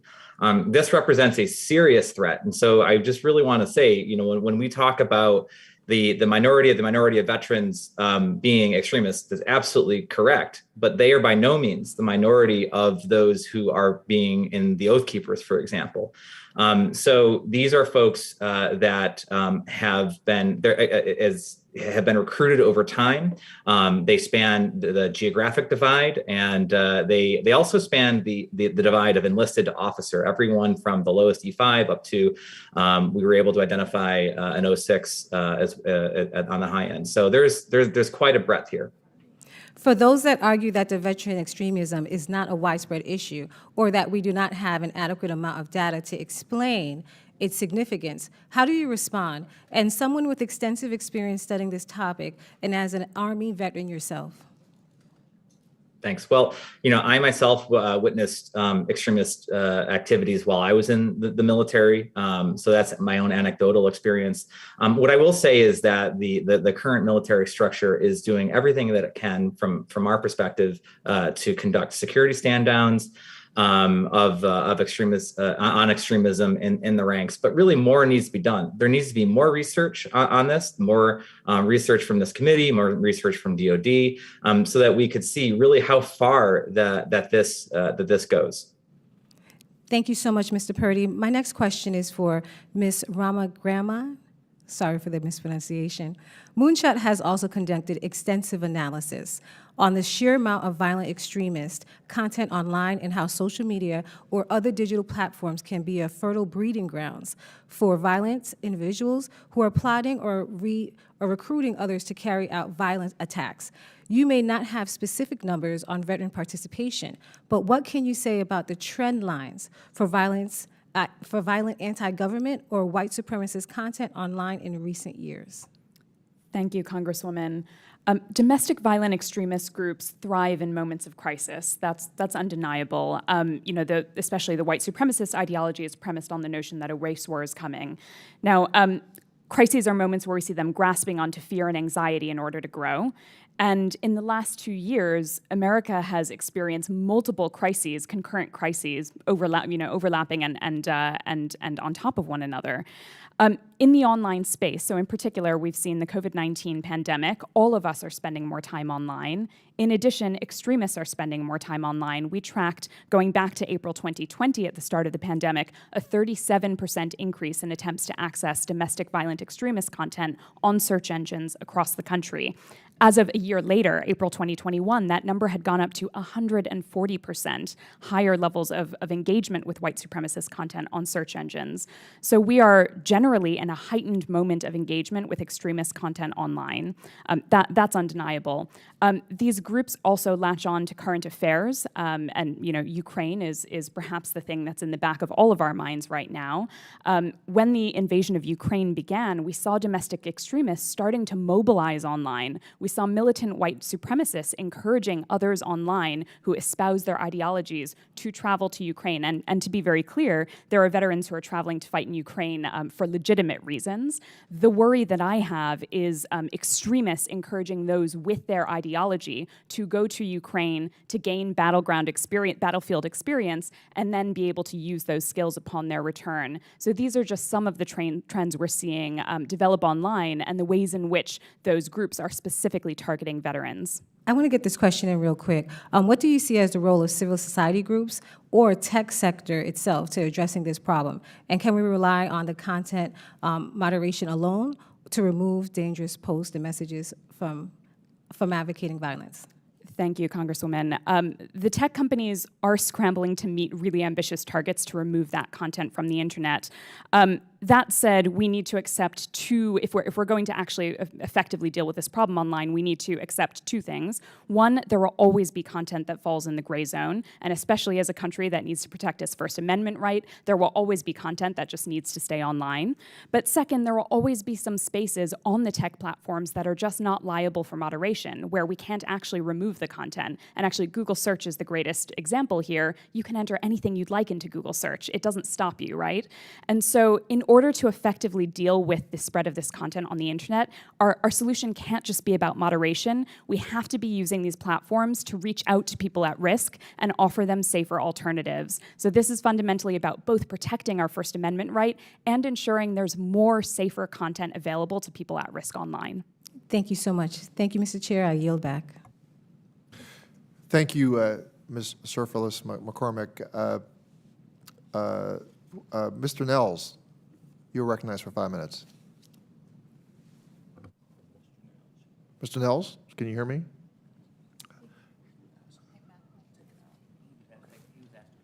Oh, I'm sorry. Okay. I'll move to Ms. Miller-Meeks. Ms. Miller-Meeks, 5 minutes.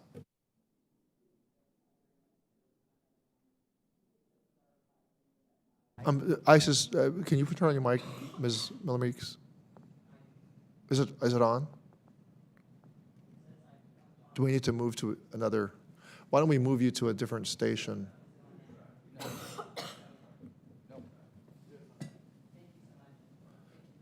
It's still not working, Dr. Miller-Meeks. Why don't we try and get you a mic that works?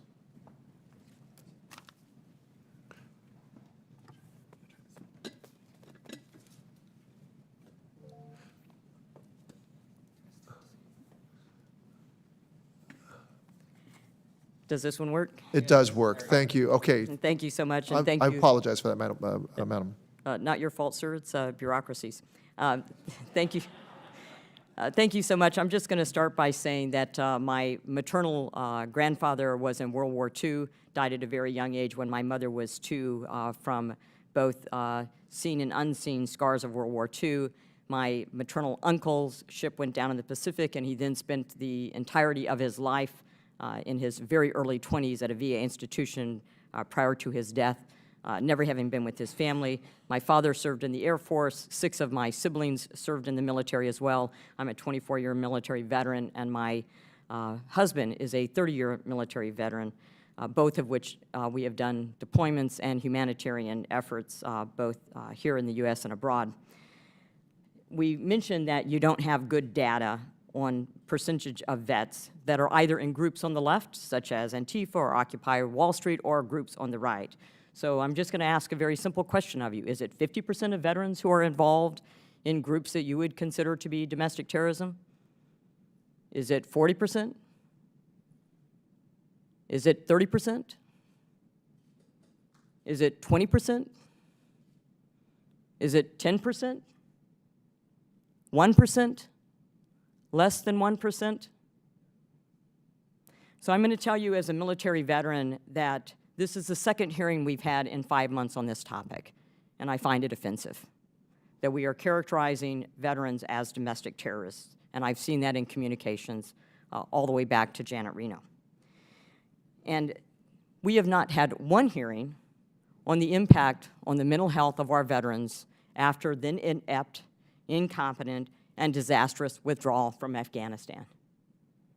And as a Vietnam-era veteran and having a brother who had served in Vietnam, I can tell you that for those veterans that are Vietnam veterans, for those Iraq and Afghanistan veterans, this issue is personal, and it was deja vu, that they would be betrayed by their government and did not have their backs.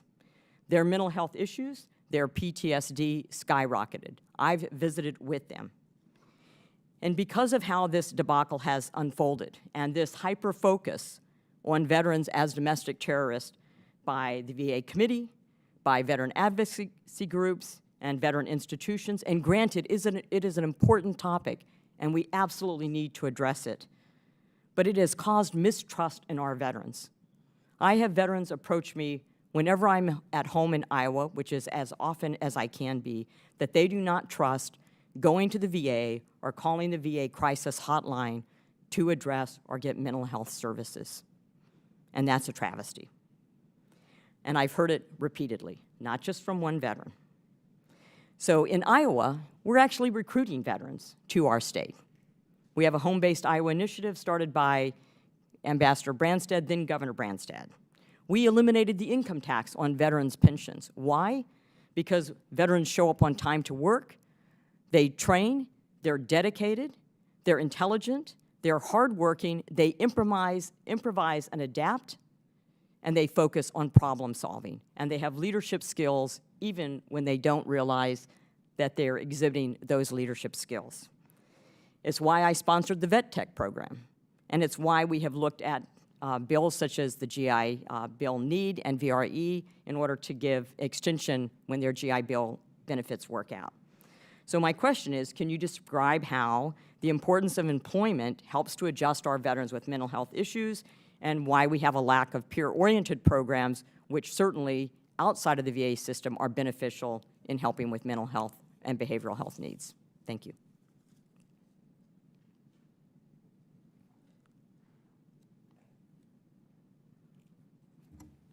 So none of us are here representing the VA, but as a board member of a veteran service organization, we agree that we need to recruit the next veteran. We need to proactively recruit the next veteran for all the reasons that you've described. They're incredible human beings who have demonstrated that they can overcome adversity, that they're mission-oriented and patriotic. And the question is, what are we competing for them to do? What we're competing for them to do at my organization is engage in building American civic culture, the foundational ideas that support our democracy. And we think that there's lots of very positive ways to channel all of that energy.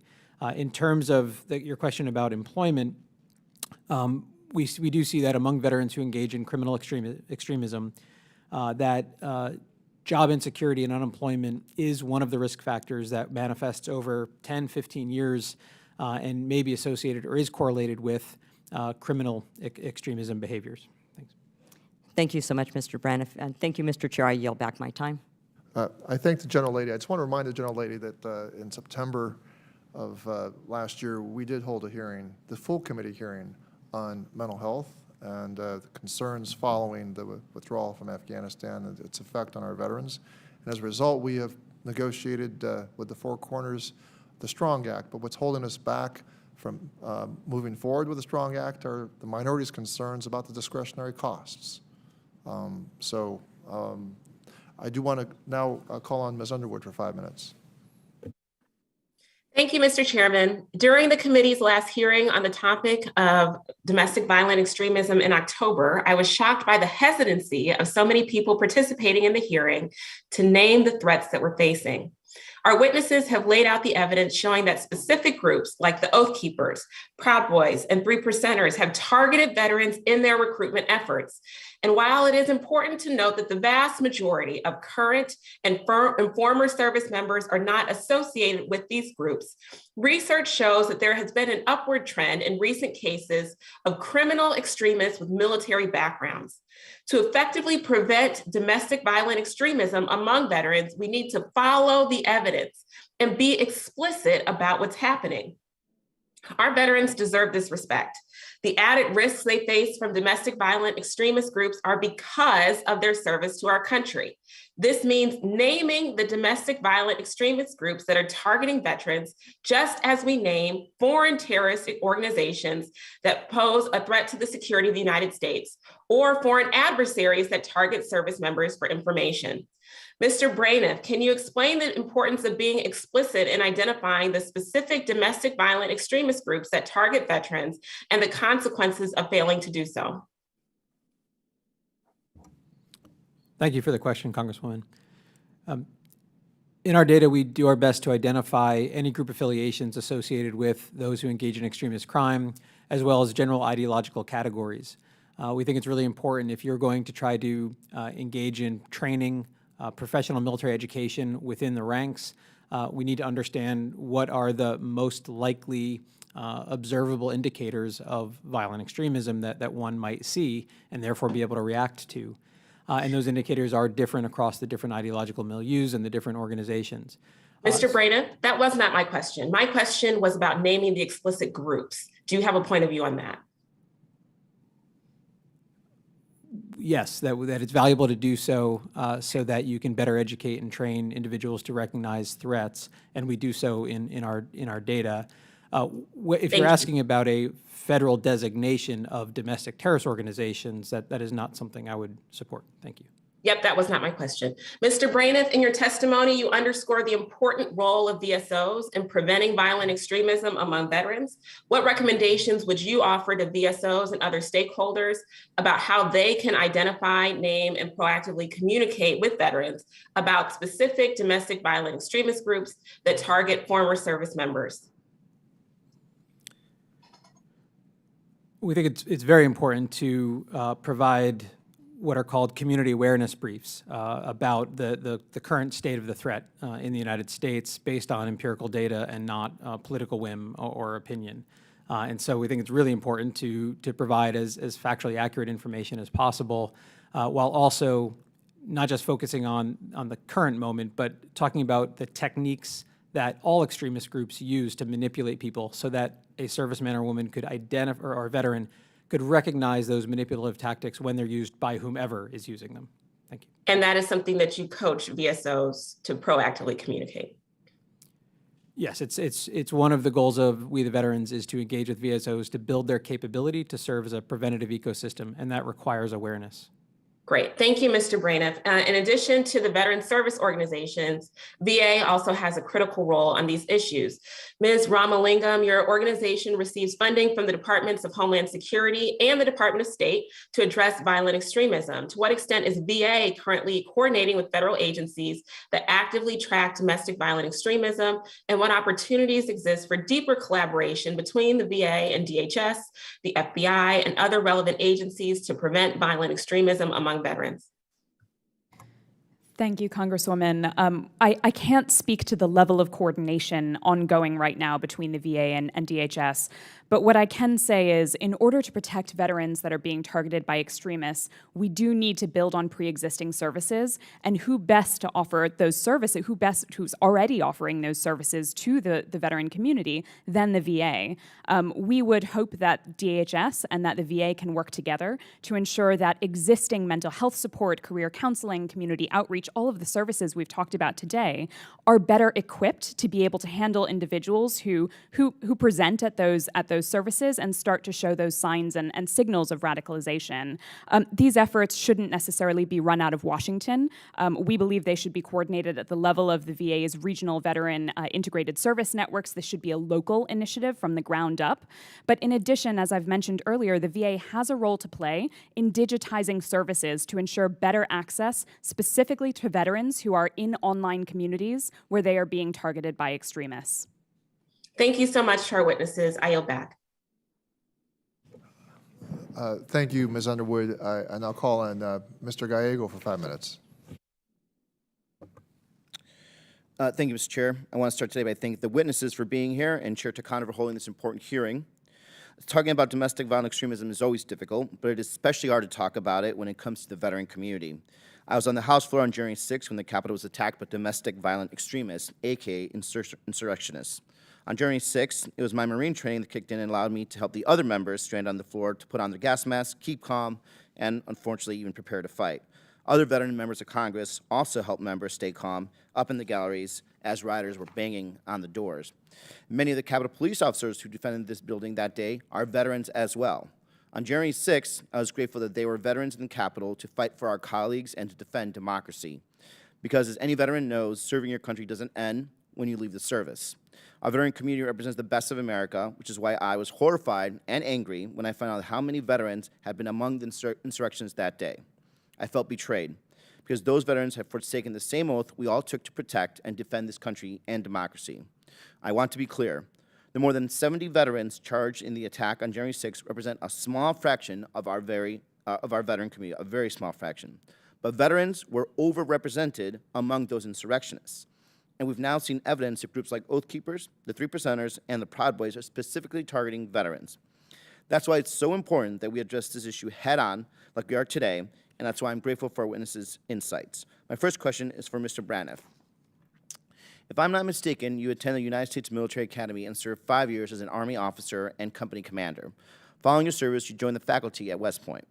My question for you is, as a veteran and someone who has devoted your entire professional career to studying terrorism and counterterrorism, what is your reaction when you hear someone say that it's ridiculous to suggest that we need to address extremism in the military or veteran community, or that holding this hearing is somehow an insult to the 20 million veterans who have honorably served our country and are not involved with violent extremism?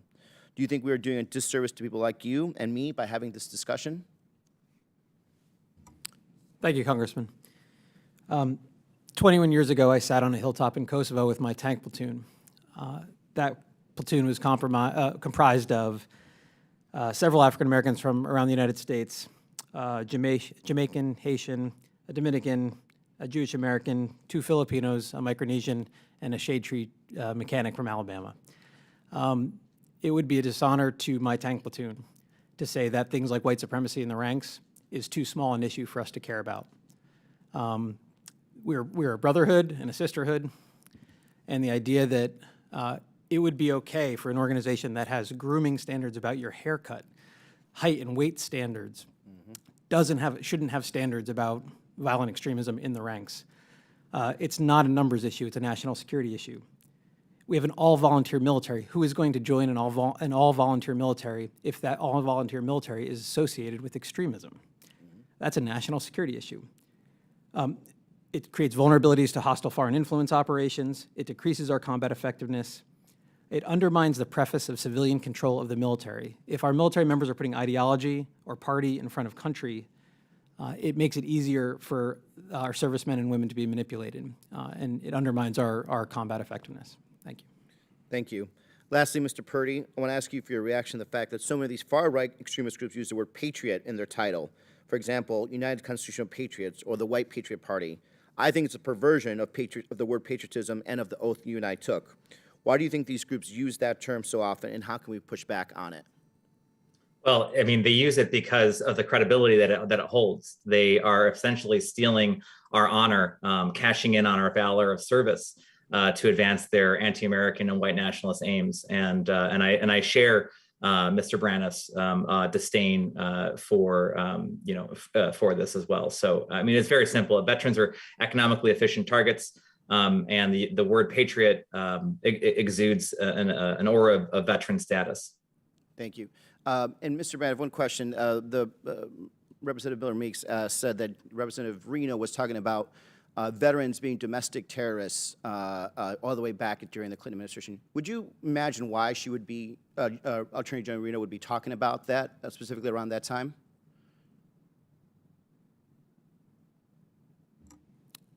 Congressman, thank you for the question. I believe there was a report regarding the concern over veterans joining domestic violent extremist groups, and it created a political backlash. The unit at the Department of Homeland Security responsible for that was basically shuttered, and unfortunately, some of the concerns that were raised proved to be accurate. Correct, because it proved to be accurate because Timothy McVeigh, a veteran, violent extremism, eventually went and bombed the Oklahoma City Federal Building, correct? That is correct. Thank you. Thank you. I yield back. Thank you, Mr. Gallego. Well, you know, with some reluctance, I'm going to call to an end the first panel. You are all amazing scholars and amazing researchers and have a wealth of information. And I'm going to remember your names because I think you have the potential to give us insight not just on extremism as a phenomenon among a really small subset of veterans, but I think you have insights into how radicalization may take hold more generally. And so I think you have some important lessons to teach the nation and the world about how we begin to address extremism as a phenomenon. But I thank you for the insights you've given us today in terms of how it shows up in certain veterans. So that completes the questioning of this panel, and I want to thank our witnesses for appearing today. And we'll now move on to our second panel.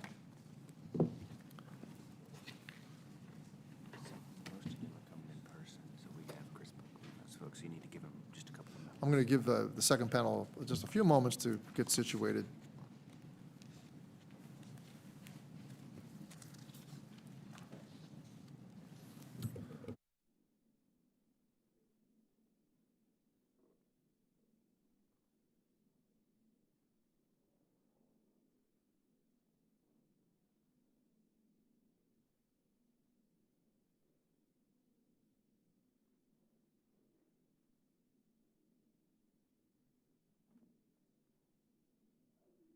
I would be remiss if I didn't also really thank the members of the minority who participated in the first panel. I thought the questions were very good questions, and I appreciate the spirit with which they engaged a very difficult topic. So I now call up and recognize our second panel. First, Mr. Chris Buckley joins us as a U.S. Army veteran and a white supremacy specialist at Parents for Peace, a nonprofit organization dedicated to assisting families concerned about a loved one who has fallen prey or is at risk of falling prey to domestic violent extremism. Ms. Emma Juan also represents Parents for Peace, where she worked to establish and build the organization's intervention helpline and trauma recovery program. Mr. Joe Chanelli is a U.S. Marine Corps veteran and a National Executive Director of American Veterans, otherwise known as AMVETS, the nation's fourth largest veteran service organization. Mr. Chanelli was honorably discharged from the military in 2006 after serving in Afghanistan, Pakistan, Iraq, Kuwait, East Timor, and the Horn of Africa. Ms. Sarah Straiter, Executive Director of the Secure Families Initiative, a nonprofit organization that advocates on behalf of military spouses and families. I'm pleased to note that Ms. Straiter was also recently selected as an AFI 2022 Military Spouse of the Year. I want to thank all the panelists for being here, and I want to remind our witnesses to pause 2 or 3 seconds before speaking and answering questions. Mr. Buckley, you're recognized for 5 minutes for your testimony. Chairman Takano, Ranking Member Bost, honorable members of this committee. It's an honor and a privilege to testify here, even though I'll be sharing some difficult things from my life. My name is Chris Buckley, and I served as an E5 Sergeant in the 201st Engineer Battalion of Kentucky Army National Guard. I joined the Army as part of the delayed entry program while still in high school. I remember how proud I was to have the honor to be on the front lines of defending my country, as that Tuesday morning I saw on TV, my high school cafeteria, the collapse of the Twin Towers. But the way I saw my country rally around its suffering made me proud to be an American soldier. You could call me an idealist.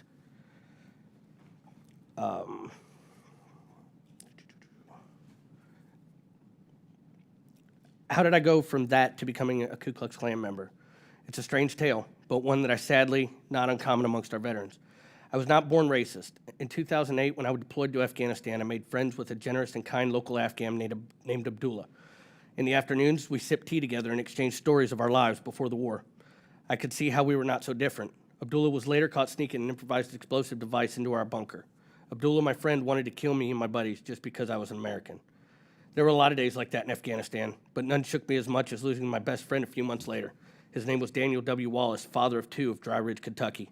On October 31st, 2008, somewhere in eastern Afghanistan, we were chatting and had just left our vehicle to fix a piece of equipment when we were ambushed by Taliban. I saw Daniel get hit by a bullet under his left eye and his skull get shattered by the impact of the bullet. Daniel died in my arms while trying to push his brain back into his skull. I came back from Afghanistan a different man. I had developed a deep sense of resentment against all Muslims. In fact, I tattooed the word kafir, or infidel, in Arabic script on my arm as a way to remember who my enemies were, who had taken my best friend away. My psychological damage in Afghanistan was accompanied by a crippling physical injury in the U.S. I severely injured my back. Although I received workers' compensation, I was never given a line of duty determination, even though to this day I cannot put socks on without grimacing in pain.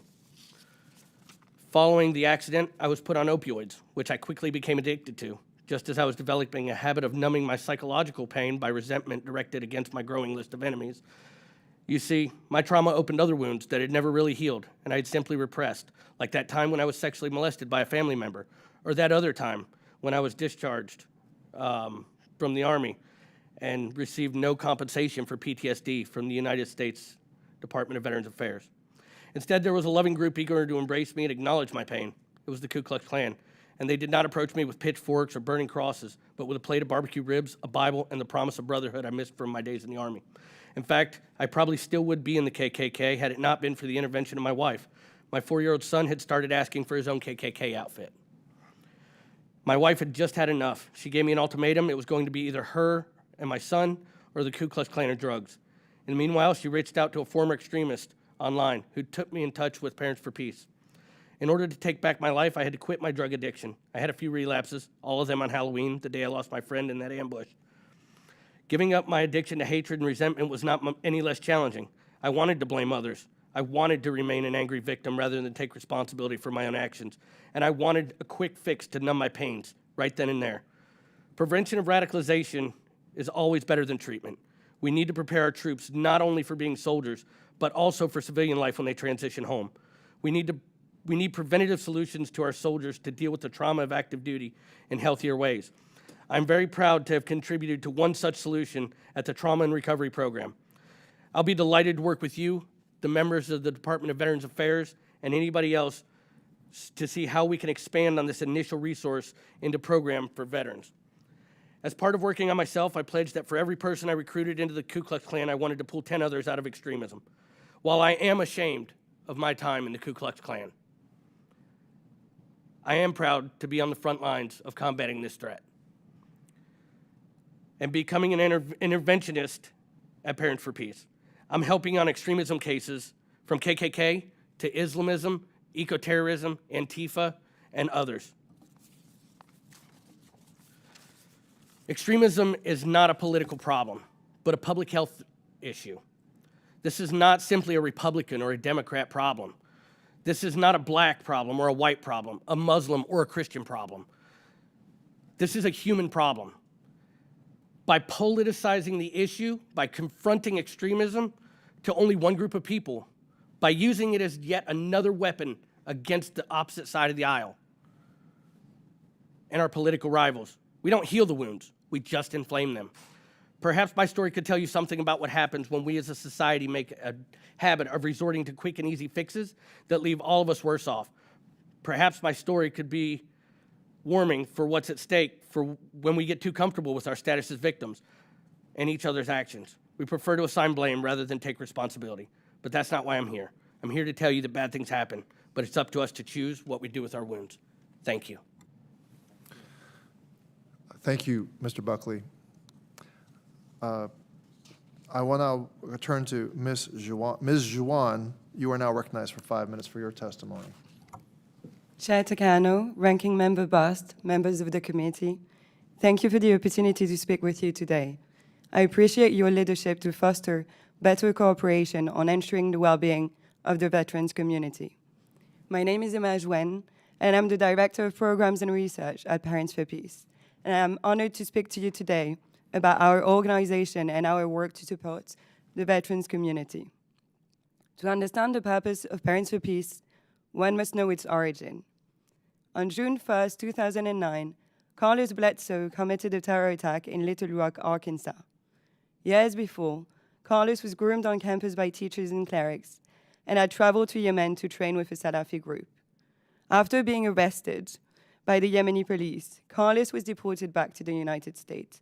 Soon after, he carried out his attack.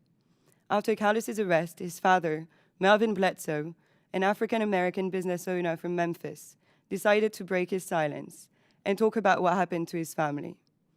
Opening up, he realized that he wasn't alone and could, through his misery, bring together other parents of extremists and survivors. From there, he created Parents for Peace, a support network from families who had been devastated by the grooming of their loved ones into extremism. Since then, the organization has evolved. Today, Parents for Peace is an organization aiming to provide a public health solution to domestic radicalization in the United States.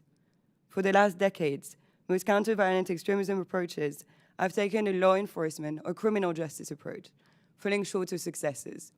We came to fill this gap. Through hundreds of interviews with families of extremists, formers, and individuals still grappling with extremism, we were able to recognize patterns of radicalization. One correlating factor found is a major disruption to one's sense of self, the appearance of such strong self-doubt, leading to a desperate need for clarity, belonging, or purpose. Mixed with pre-existing vulnerabilities, it renders certain individuals at a higher risk of exposure to violent extremist ideologies. These vulnerabilities can wear different masks, can be unhealed trauma, such as childhood sexual abuse, bullying, a history of addiction, alcohol, drugs, gambling, or mental and neurological disorders, depression, or forms of learning disabilities. When unaddressed, these vulnerabilities create shame, guilt, or pain, so buried they become unrecognizable. To be able to bear the burden of their suffering, individuals use alternative pathways to channel anger and resentment. Extremism provides a superficially appealing solution by offering an opportunity for numbing and a sense of belonging. I stand here in front of you not to stigmatize and point fingers, but to shine a light on their reality. Because of their life experiences, some people are more vulnerable to radicalization. Some veterans are part of this vulnerable population. Men and women who have served in the military have a higher prevalence of adverse childhood events. Additionally, through a necessary process, service members are trained in order to effectively complete missions of combat. While undergoing training, service members integrate complex mental, emotional, and visual tactics, which allows them to perform effectively under high stress and high tempo situations. Unfortunately, hypervigilance remains even after returning home from combat, and the psychological impact of sustained exposure to trauma and violence leaves a lasting mark. According to data collected in 2021, about 75% of US veteran and active service survey respondents stated they had experienced PTSD as a result of their military service after 9/11. To address this issue, we founded and designed the Trauma and Recovery Program. Its aim is to provide service members with positive coping skills tools, and resources to maintain a balanced, healthy, mental, emotional, and physical lifestyle, while reducing the number of service members participating and or being groomed into ideologies of extremism. The program was successfully piloted back in March 2021 amongst law enforcement officers at the Aurora Police Department. This is what we do. We analyze and identify an issue and provide solutions to limit stigmatization. Additionally, for the last 5 years, Parents for Peace Helpline, available at 1-844-49-PEACE, has helped hundreds of people exit extremism with a unique intervention protocol developed in conjunction with global experts. Family members, friends, and loved ones call our helpline to seek assistance about someone close to them who has shown traits of radicalization. Our in-house clinicians conduct interventions to help through the de-radicalization and rehabilitation process. Our intervention effort is about de-escalating the individual from the shortcut path back to a place where the core issues driving the initial turn to extremism can be addressed. Every day, we work tirelessly to provide services to individuals who have fallen ill to extremism. Ignoring widespread risk factors would be detrimental to the safety and prosperity of the United States. We need to create alleys of cooperation between organizations providing support to veterans and organizations specializing in addressing the prevention of extremist violence. Investing in such educational resources and programs will allow the risk to be reduced. Thank you, and I look forward to your questions. Thank you, Ms. Juan. I now will call on Mr. Chanelli for 5 minutes. Mr. Chanelli. Thank you, Chairman Takano, Ranking Member Bost, members of this committee. As the largest veterans service organization that represents all of Americans' veterans, AMVETS is honored to share our thoughts and expertise as it relates to the complex and multifaceted events that led us to the point of having a congressional hearing that uses the words veteran and violent extremism in the same sentence. First and foremost, AMVETS must highlight one critical fact. The vast majority of military veterans are productive, law-abiding, nonviolent members of society. Each of us here today have the responsibility to help dispel the manufactured misconception of extremists prone to acting out violently. Throughout our nation's history, American veterans have continued serving and leading long after hanging up their military uniforms for the last time. Most of our nation's presidents were veterans. At one point, 3/4 of the U.S. House of Representatives were veterans. Our nation's veterans are proudly diverse, inclusive, representative of general society. Coming from all walks of life, we are unique in that we chose to put our nation before ourselves, but we are affected the same as anyone else by misinformation, propaganda, and an increasingly corrosive political environment in which politicians spend more than $8 billion per election cycle to tear one another apart.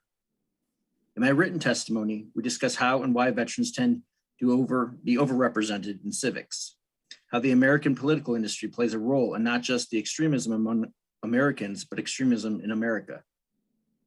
I discuss how veterans present more of a solution to extremism versus being part of the problem, and how Congress has spent billions of dollars on poor performing mental health programs at VA that are generally ineffective for far too many. The bottom line is that we all have to play a role to maintain a respectable, influential nation, a nation that does not tolerate extremism from Democrats, Republicans, or anyone else.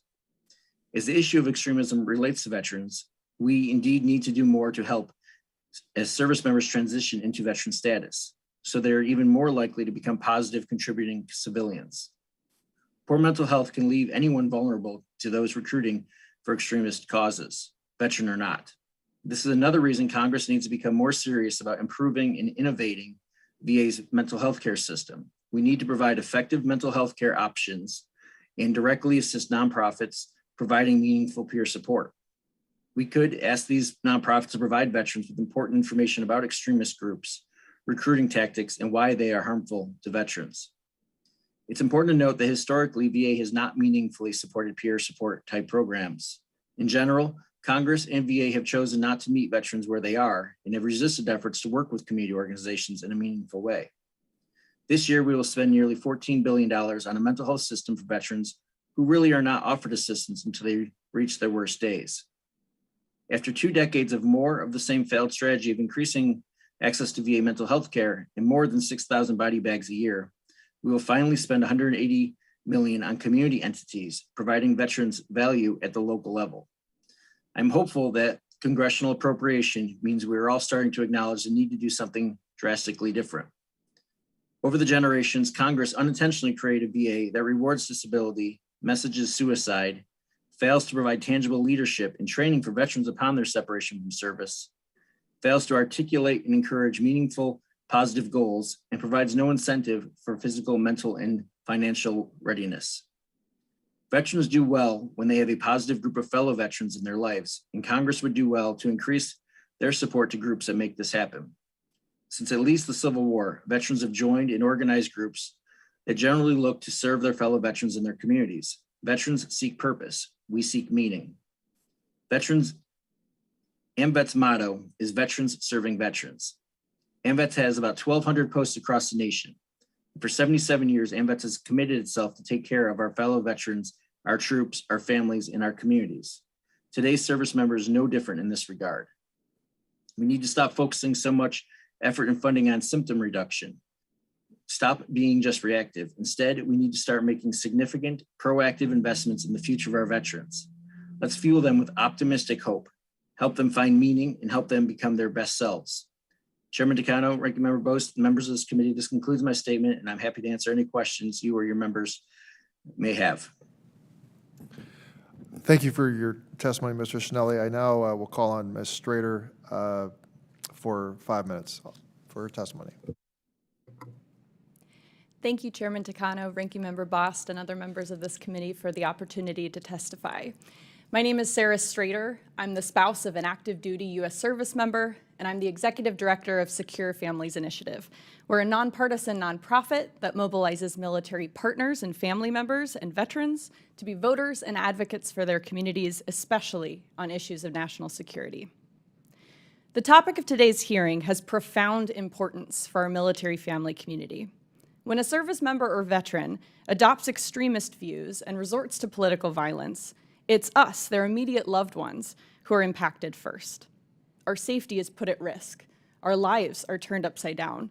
Our loved ones we stand to lose. While on the macro level, the numbers may remain small, our community lives the consequences of these experiences, and we do not have the luxury to ignore or downplay this problem. And so we deeply appreciate this committee for including our voices in these deliberations, as no one is more personally invested in identifying solutions to this real and pressing problem. This morning, I'm going to summarize 4 key points. First, the wartime operational tempo of the last 20 years has contributed to the problem we're tackling today. The post-9/11 wars have had high costs for military families, but our conversations about war and peace rarely acknowledge the extent of these costs, and many veterans and their family members feel afraid to speak up about their lived challenges. Understanding this context is essential for veterans serving institutions like this committee to more effectively relate to their veteran clients. Additionally, foreign policymakers outside this room should also take note of how sending troops into repeated conflicts without clear goals or adequate support systems are breeding grounds for disillusionment and distrust among the people sent on those missions and the loved ones they left behind. Second, the partners and family members of veterans are not only the first impacted by violent extremism, but we can also serve as the first line of defense. Formal, official channels of information will only have so much success on their own. In addition to considering direct interventions, like training transitioning veterans on digital literacy to detect extremist recruitment efforts online, for example, this committee should also invest in training veteran partners and family members to identify early risk factors and support our loved ones. Our interpersonal connection to veterans is a distinct value add. Equip the willing to engage the unwilling. Third, voting and other forms of civic engagement provide peaceful alternatives to political violence. Because the military lifestyle can make it hard for service members to vote or participate in other aspects of civic life, it's not surprising when transitioning veterans feel discouraged or confused about how to address their concerns through civic engagement. People are more likely to resort to extreme tactics when they don't feel they have any other choice. This committee should support efforts that clearly define the voting and civic engagement activities available to veterans, both during and after their service. Because we all want veterans and their families to be able to fully participate in their First Amendment rights and the democratic institutions they serve to protect. Fourth, SFI stands ready to partner on this issue. In our written testimony, we laid out examples of how Secure Families Initiative, or SFI, approaches peer-to-peer civics education, and it is my hope that our work and the work of other non-governmental partners can continue to inform this committee's strategies. I thank this committee for hosting this important hearing. The issue at hand is real and urgent, and no one cares more about supporting our veterans than us, their families. Thank you, Ms. Straiter. Without objection, the written testimony of our second panel witnesses will be included in the hearing record. So I now recognize myself for 5 minutes, and I'll begin my questioning with Mr. Buckley. Mr. Buckley, it goes without, I mean, I'm just so blown away by your courage, and I'm inspired by the new mission that you've embraced for your life. It truly is inspiring. So I want you to know that, and welcome to your first time to testify before Congress. Since the focus of this hearing is the importance of peer support in preventing and responding to domestic violent extremism, I'd like to ask you about the peer support you received over the course of your personal journey. Tell me about the role your wife played and the role another former white supremacist played in convincing you to step away from the life of racism, homophobia, and anti-immigrant hatred. Chairman Takano, thank you for your question. Invaluable. My wife is, as was stated previously, the first line of defense against the issues that I was suffering from. I drug her through the mud, I drug my family through the mud, and I drug my country through the mud. It became a shame issue. The more ashamed I was of myself and the things that had happened to me, the more angry I got that I was unable to provide the services that I needed. I blamed the homosexual community for what had happened to me. I blamed the Muslim community for the things that happened to me. I blamed my fellow countrymen for being tossed to the wayside in my time of need. I spiraled down the rabbit hole of addiction, as so many other veterans do, and I used addiction as my attempt at suicide because I was too scared to take my life in another manner.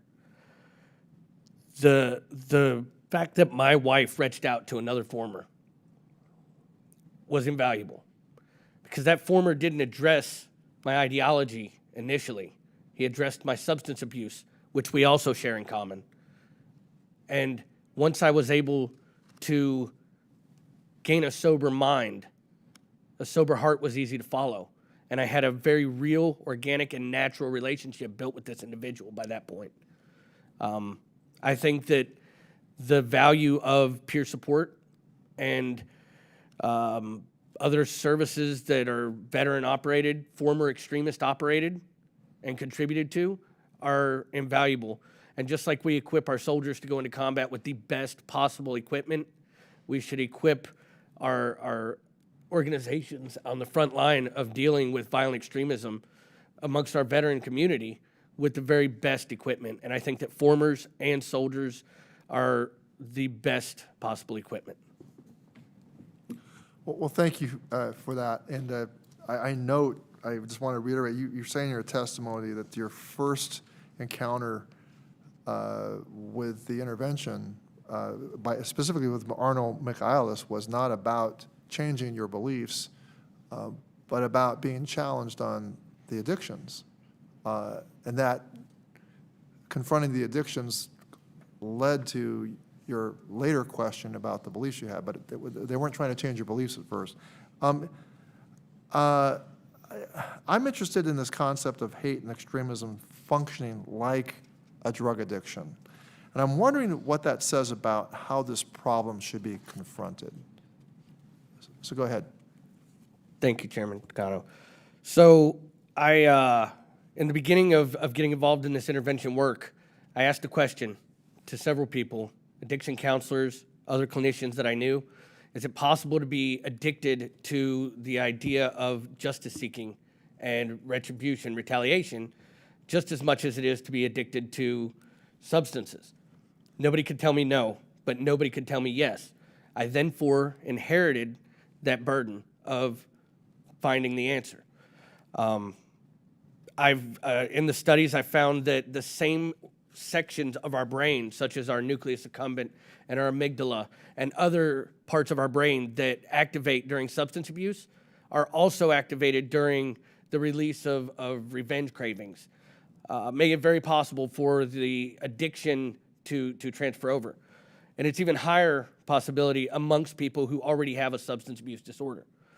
That being said, I decided that it was time to create a program that addresses extremism and ideology. It's the same way we do addictions. And we created the Trauma and Recovery Program. It's a moral cognizant approach led by veterans, clinicians, and mental health experts and peer support counselors to deal with the traumas and the issues that veterans suffer. And while this is a very small portion of the veteran community, as it was stated before, one veteran in the wrong mindset can do a great deal of damage. Thank you so much. My time is up. I'm going to call on Ranking Member Bost for his questions. Thank you, Mr. Chairman. Mr. Chanelli, your opening statement is absolutely correct, and the vast majority of veterans are not violent extremists in any way, shape, or form. Though we want to be able to focus and help where we can, the question I have, do you believe that it damages the veteran community to focus so closely through multiple committee meetings on the very small population for the larger population's sake? Thank you, Ranking Member. That has certainly been a concern of ours, that this would bring back damaging stigma by perpetuating, magnifying a few bad apples.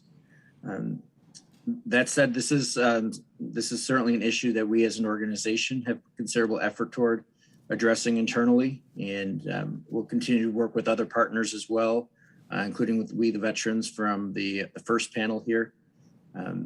We're committed to ensuring that we meet our responsibilities in making it clear that it really is a few bad apples and that we need to address this as a community.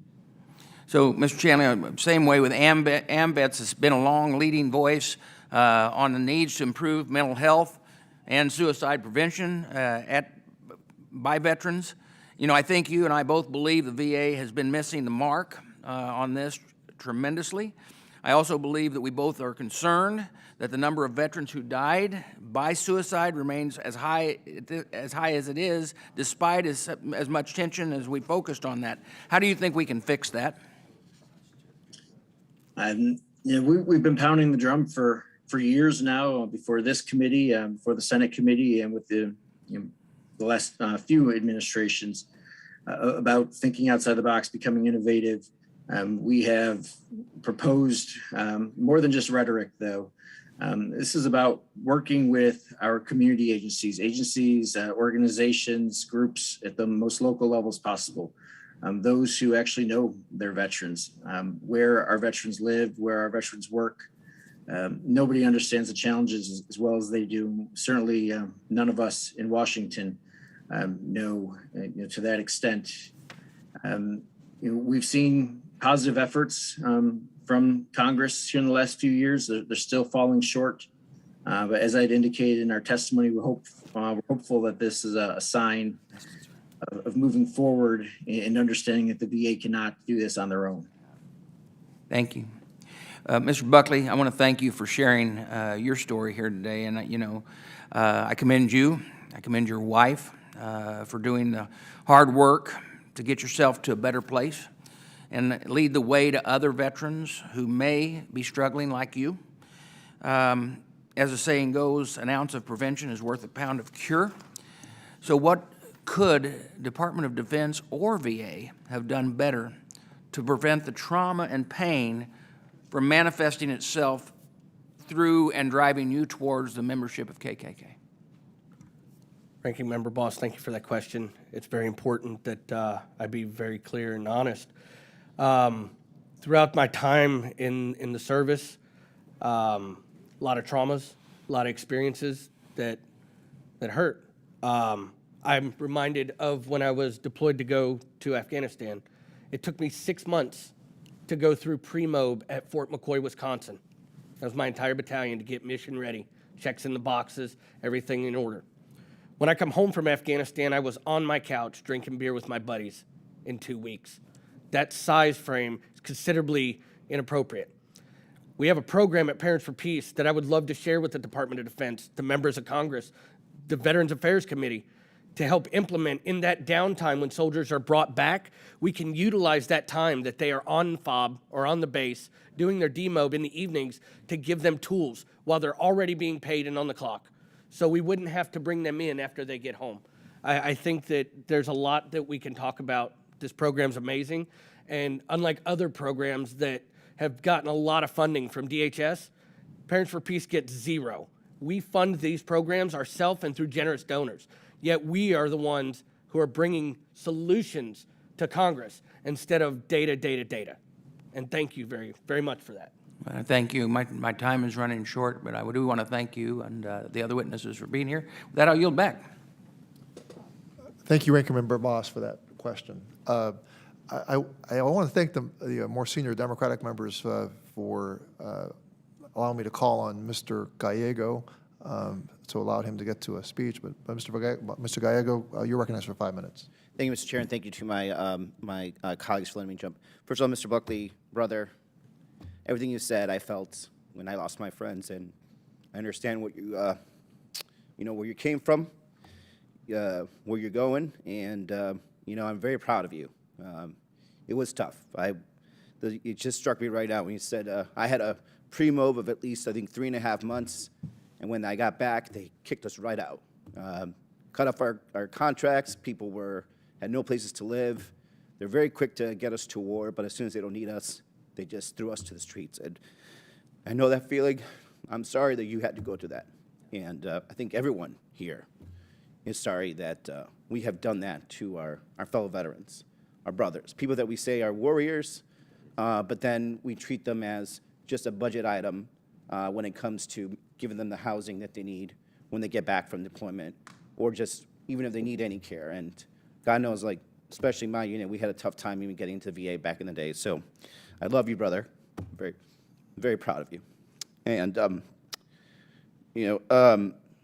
honestly, I was supposed to have a question here and that, but I think I just want to make that statement. And, I think you're doing great work. Everything you've seen, I've seen and felt. And there's a lot of veterans out there, and you at least have the courage to talk about it, to do something about it. I just want you to know that. Ms. Joanne, I want to ask you about what interventions, in your experience, are the most effective for veterans who have already been radicalized or fallen within an extremist group online or in person. The veterans who attacked the Capitol on January 6th were already very deep with false ideology. What's the best way to provide off-ramps for veterans at that point? So, apologies. Thank you for your question. The work that we do at Parents for Peace is mostly focused on the family and loved ones and people that can act as pillars and mentors, because we do believe, as Sarah was mentioning earlier, that families can play this role and can really be the way in order to use the emotional link and the social connections. We see that radicalization happens the further isolated you are, and that's what isolation and a sense of abandonment is what a lot of veterans suffer from when coming back. And we try to use the family as a way in, and something that we also really touch on when we try to coach the family first, without even going to the veterans when they reach out to us, is trying to educate people on what extremism is, using the addiction analogy, perceiving extremism and as a form of addiction, perceiving hate as a drug of choice, and trying to explain that people don't necessarily go to extremism because they care about the content, because they care about the ideology, but more because of what it does to them, how it numbs the pain, how it's a way to, how cathartic it can be to people. And so using those educational resources and really training and educating is really the way in for the families to then be able to have a toolbox to intervene directly and be the ones that are equipped in order to actually show up, because they're going to be around, they're going to be exposed to everyday extremism and to everyday hate. And so having them be equipped in order to address this is extremely important, and that's the most success that we've seen so far. Thank you. I yield back, Mr. Chair. Thank you, Mr. Gallego, and appreciate your questioning. Ms. Brownlee, the chairwoman of our Health Subcommittee. Ms. Brownlee. Thank you, Mr. Chairman, and thanks to all the witnesses for being here. And, you know, I want to associate myself with all of the other comments that members have made, Mr. Buckley, in terms of, you know, thank you. Thank you for your courage. Thank you for your tenacity in terms of going through the experience that you have been through and then wanting to translate that into helping others. So we're very, very grateful. You know, I'm very much just interested in, you know, beyond the testimony that you made. I'm interested in really two things. One, you know, since you left the military, since you were going through what you were going through, did you use any VA resources during that time, or was it all, you know, NGOs, nonprofits, community, wife, family, community, etc.? Congresswoman, I'm very thankful for that question. I'm reminded of a time when I was at my lowest point, and I drove 6 hours from my home in Georgia to Birmingham, Alabama, because I was aware that it was my regional office for VA. I took with me a loaded .38 handgun. I put it in my glove box, and I left my car unlocked in the parking garage at the VA. I walked to the front desk at the emergency room, and I said, if you don't help me relieve what I'm going through, I'm going to kill myself. And I told the lady at the front desk that there's a loaded .38 handgun in the glove box of my vehicle, which parking spot I was in. I said, please don't discharge me 2 hours from now. I was put in a paper gown and forced to sit while another nurse of the opposite sex stared at me without a word for 2 hours until the on-call psychiatrist arrived. I was prescribed 2 more medications and sent home. When I got to my vehicle, I opened the glove box, and right where I had left it was that .38 handgun, bullets intact. They never left their desk to check. I could have been one of the 22 a day. That discredited the VA for me, and I never went back. Since then, I've been aware of a lot of programs that the VA offers and a lot of services, but I challenge you to find them. They're on paper, but they're not available. Well, I hear you on that, and again, you know, it's you know, the story that you tell about going to the VA when you're in desperate need and desperate help and not receiving it. We continue to work on that. Suicide is a huge priority of this committee, and we'll keep at it. The other area that I'm interested in is I just want to hear a little bit more about your intervention experiences. And so, you know, how does that come to be? Are you are people coming to Parents for Peace and then you get connected with them, or are you actually reaching out and, you know, doing an intervention on a particular person? So it's a little bit of both. Normally, Parents for Peace will receive an intake call from a family member or a loved one who is concerned, and Emma does that intake, and it's very in-depth with a psycho-bio intake. I'm learning new words. Then she will, you know, send that case out to one of the clinicians and one or more of the interventionists, as well as anybody else who might be able to help that person throughout our network of resources that we've compiled over the long time that we've been doing this. I'm also a bit of a trailblazer, and I like to be proactive instead of and I do troll a lot of online groups that have a tendency for extremism and radicalization.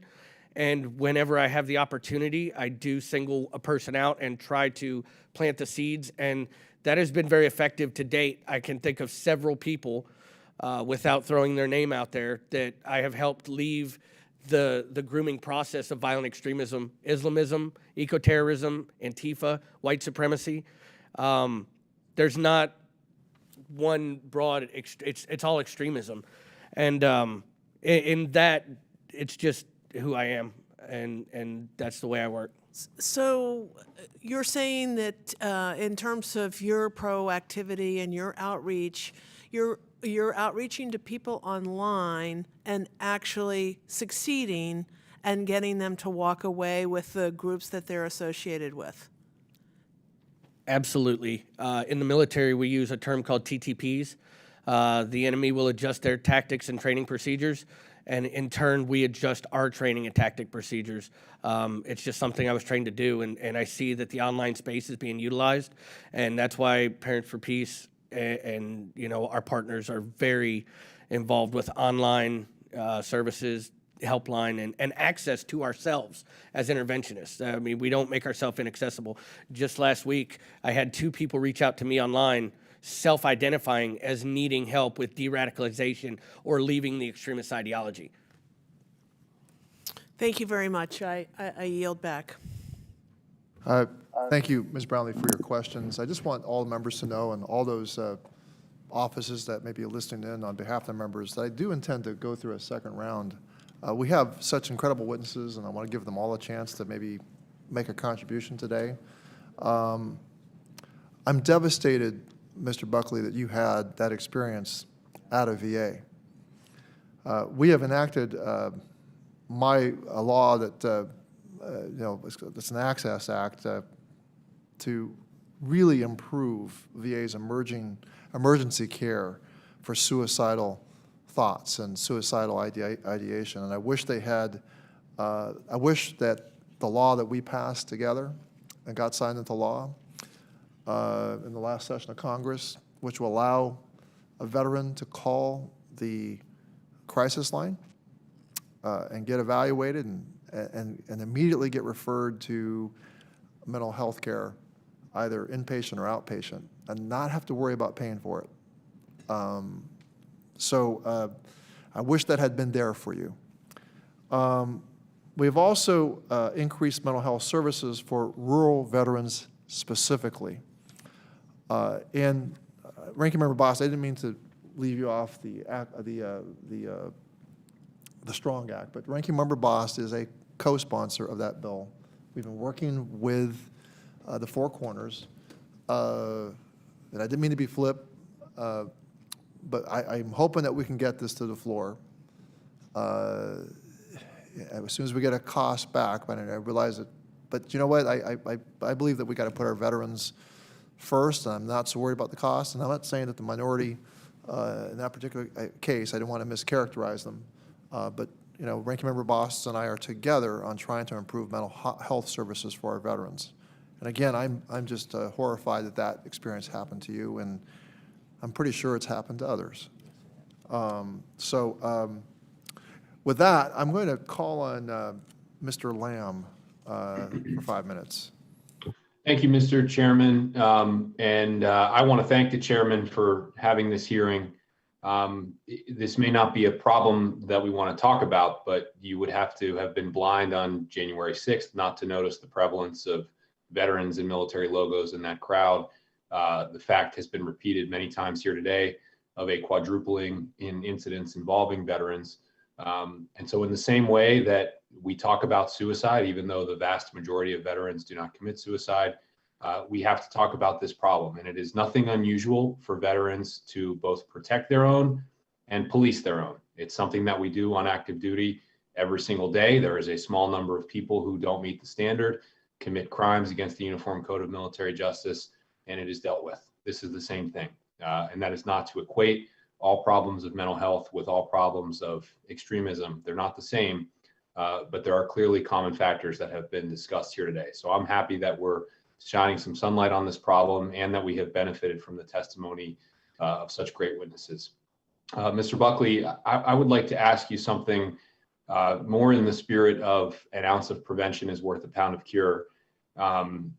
You must remember what it was like to have been an E1 or an E2 at the beginning of your service, idealistic, probably happy to be wearing the uniform, excited about what was to come.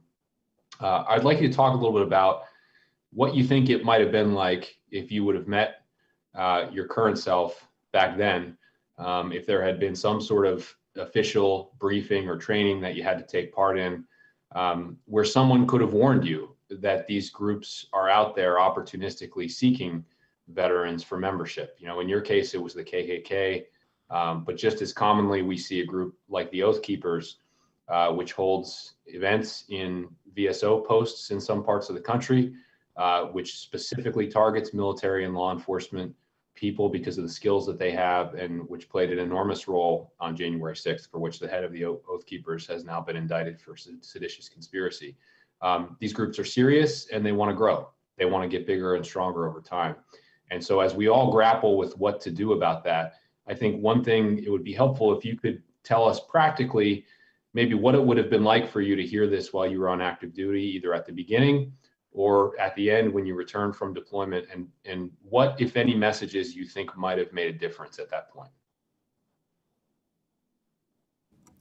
Thank you, Mr. Lamb. I think it would have been a game changer in terms of maybe the briefings before. The military holds mandatory briefings around extremism, radicalization, ideologies, things of that nature. So it is talked about. It's talked about prior to, but it needs to be talked about on the back end.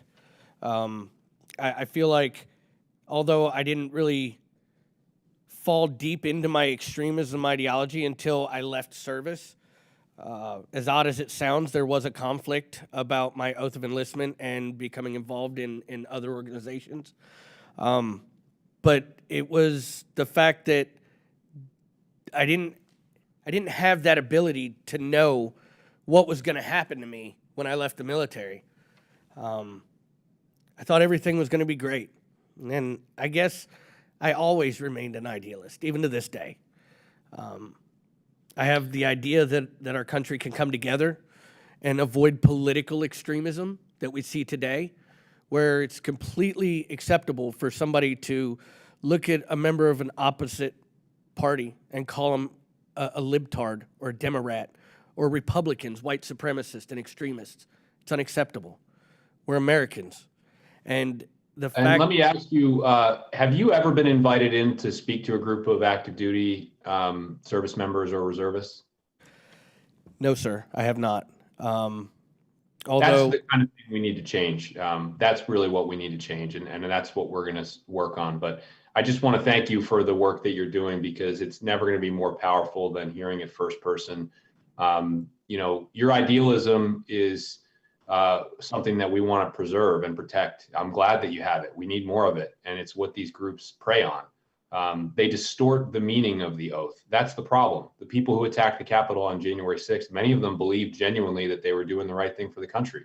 They were not, but they were lied to over a long period of time by people who were using them and their oath for some other purpose. And that's where we have to interfere and kind of get left of the boom and prevent that all from happening. So with that, Mr. Chairman, I yield back. Thank you, Congressman Lamb. I now call on Mr. Mervan for 5 minutes. Mr. Buckley, I want to again thank you for your courage and your ability to be able to discuss these issues, and for putting the time and effort in helping others and advocating for others so they don't go through what you went through and trying to advocate for change. With that, I'd like to dive into the details a little bit on the personal journey a bit more. How were you first introduced to extremist or white supremacist ideas? It was accidental, to say the best. When I come home from the military, I didn't have an idea of whether I was a Republican or a Democrat. I barely had an idea of what kind of social agendas were out there. I just knew that I was a soldier, and the military doesn't have room for politics. When I come home, my country was unrecognizable. I was immediately attempted to be put in a box. I was pro-life or pro-choice. I was a Republican or I was a Democrat. There was so many opportunities to be placed in a box, and I just didn't have the answers. And I remember just in joking, I Googled, how do I protect the white race? Because everybody was so hyper-focused on refugees and everything else that I felt like maybe I should, click up with my own people. Very tribalistic. You have to understand, I'm from rural America, and urban America is completely different. It's two separate Americas. The rural Americans that I know every day are angry that they're living in poverty, they can't find jobs, they can't find education assistance, yet we spend billions of dollars on immigration and assets towards refugees. That's not my words, that's theirs. I think that during the course of typing that in, I seen, the Ku Klux Klan pop up as one of the top 3 search results. I clicked on the website, and I just wanted to hear what the guy had to say. And it started off as a joke and ended up very real. And at one point in time, I was the Imperial Nighthawk, which is second in command for the entire Loyal White Knights of the Ku Klux Klan for the entire United States.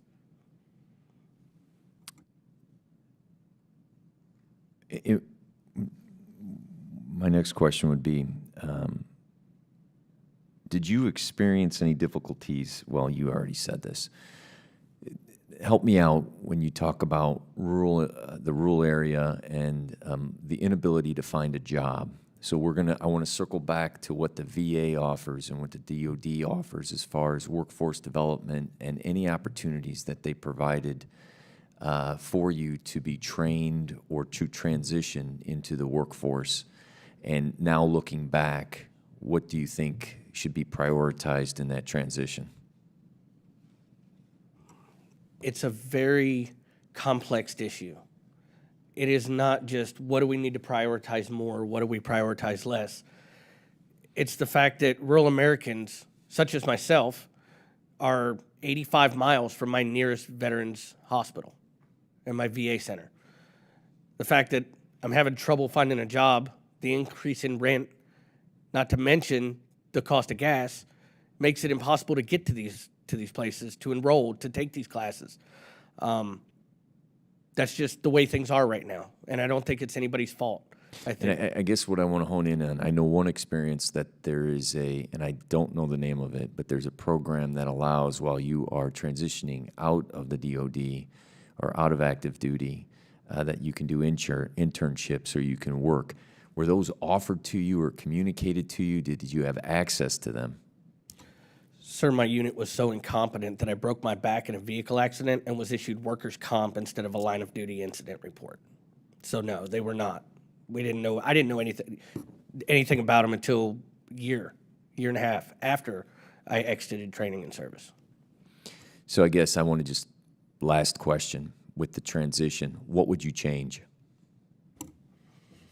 I would take some of the extra time that we have at demobilization stations, and I would implement people such as myself and other veterans and spousal advocates and family advocates to take time to go to these bases, talk to these soldiers returning home, let them know what's really out there, not just thanks for coming, welcome home, and go drink some beer. Like, this is what's going to happen. You're going to face challenges. And just give them the tools they need when they leave. Soldiers are resilient, but there are a handful of us who fall victim. And those are the ones that we focus on. The rest of them can take what they need and leave the rest. Thank you very much. With that, I yield back. Thank you, Mr. Merveyan, for your questions. Ms. Sherfilis McCormick, 5 minutes. Thank you, Mr. Chair. I first want to start off by saying thank you so much, Mr. Buckley, for your testimony. It's brave of you to be here to tell us what you're going through and give us a different perspective. My first question is for Ms. Juni. How do people typically find their way to Parents for Peace? And how often does a radicalized individual themselves reach out versus outreach by friends or family members who is concerned about their loved ones? Thank you very much for your question. So most people actually reach out to us via our helpline. So we have a helpline that's available Monday through Friday, 9 a.m. to 5 p.m., where we have first responders. And so anyone can reach out to us, call us, and then we undertake this whole intervention protocol. Most people, when we ask, actually find us by typing keywords online. So extremism, worried, family, radicalization. We also have cases that are being referred in the pre-criminal case phase by the FBI or other law enforcement agencies. We've had cases being referred by the Department of Justice, by the U.S. Probation Office. We've had cases being referred as well by schools, psychologists, social workers, a lot of those people being exposed to extremism. And regarding the data, I don't have the exact number, but I would say that most of the cases that we have are being referred to by a family member rather than a self-referral. In what ways do you work to equip friends and family members with the tools they need to prevent radicalization or intervene on the behalf of the loved one? Thank you for your question. So the intervention protocol really can be divided into 4 different phases.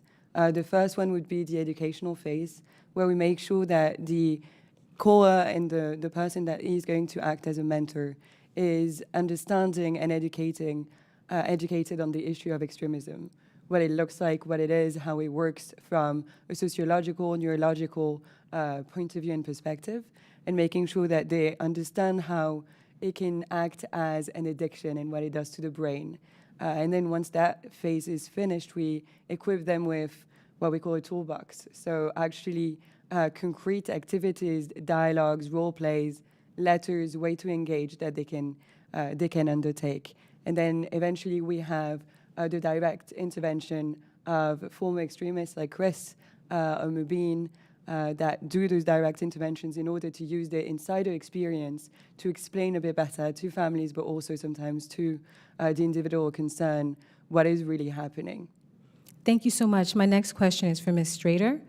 This seems similar to the work that you do for Secure Families, for the Secure Families Initiative. Why is building resiliency around someone who is at risk of extremism an important approach to take? Thank you, Congresswoman. And yes, the programs that we offer are compatible with many of the other NGO partners who have presented today. We focus on the inoculation end of the spectrum, taking after ranking members' comments about prevention being worth a pound of cure. We focus on getting folks on a track of positive and peaceful civic engagement. So voter registration education, how do you cast a ballot when you're deployed overseas, for example, and that affects family members as well. So helping the entire family unit know how they can make their voice heard at the ballot box. We also do civics trainings on politics do's and don'ts for military partners, knowing ways that they can raise their voice without running afoul of what DoD regulations exist. And finally, we also do a tough conversations training. So how do you, the invested loved one of a veteran you see who may be struggling and who may be exposed to the extremist ideologies that have been described, how do you have a constructive relationship building conversation about something you fundamentally disagree on without having it blow up and you go to opposite ends of the room? I think that the skill required to hold disagreement is probably something we could all use, but it's certainly relevant in this situation as well. To your point of building resilience, we don't want to sever those relationship ties. Those relationships can be key to bringing someone back from the brink. We want to invest in strengthening those relationships by equipping with really tangible conversational models. And I have this last question really quick. What do you tell military families and other people in the military who feel uncomfortable about approaching this situation, this issue? We lead by example, creating a sense of community. You are not the only one who sees these concerns and who wants to speak out about specifically the prevalence of white supremacy within the ranks as one of the leading problems that the data shows is growing. We're here for you and we're here together. And I think that can provide a lot of confidence building so an individual doesn't have to go out on their own. Thank you so much. Mr. Chairman, I yield back. Thank you, Ms. Sherfilis McCormick. We'll now go to a second round of questioning. I'd like to, and then I'll take 5 minutes. Ms. Straiter, I'm interested in how you see civic engagement as an antidote to anti-government extremism, and whether that's encouraging, whether that engagement means encouraging voter participation or getting people to volunteer as poll workers. Each of you on the panel can talk a bit about why civic engagement is an important approach for the organizations you lead. Thank you for the opportunity to elaborate on that point. In 2020, the Federal Voting Assistance Program found that there was a 27% deficit in voter participation amongst military voters compared to their civilian counterparts, even when controlling for demographics.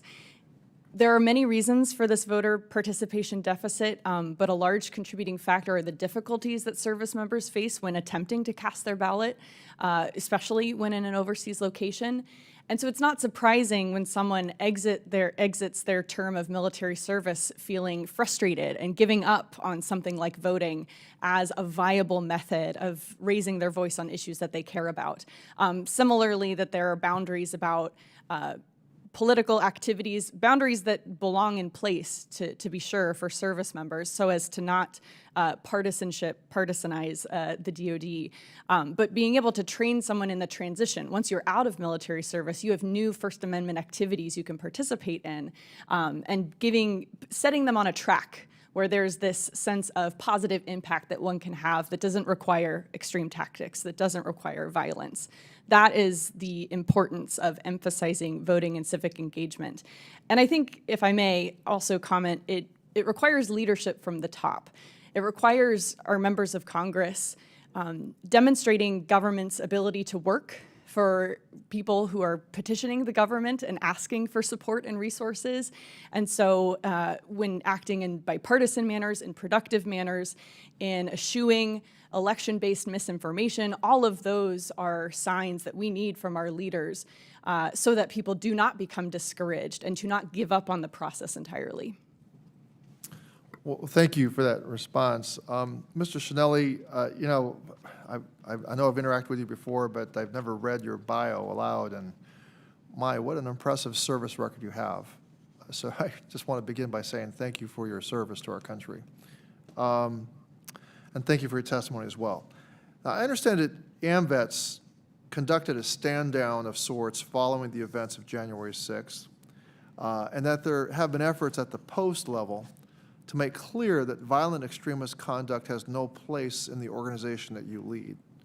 Can you tell me what has that effort entailed? Yes, thank you, Mr. Chairman. Thank you for those kind words. We saw this as an immediate need. We see this as very damaging, to the veteran community, but to the individual veteran as well, of course. So our governing documents, they're 77 years old, have spelled out clearly that working against our government, working against democracy is unacceptable and has no place within our organization.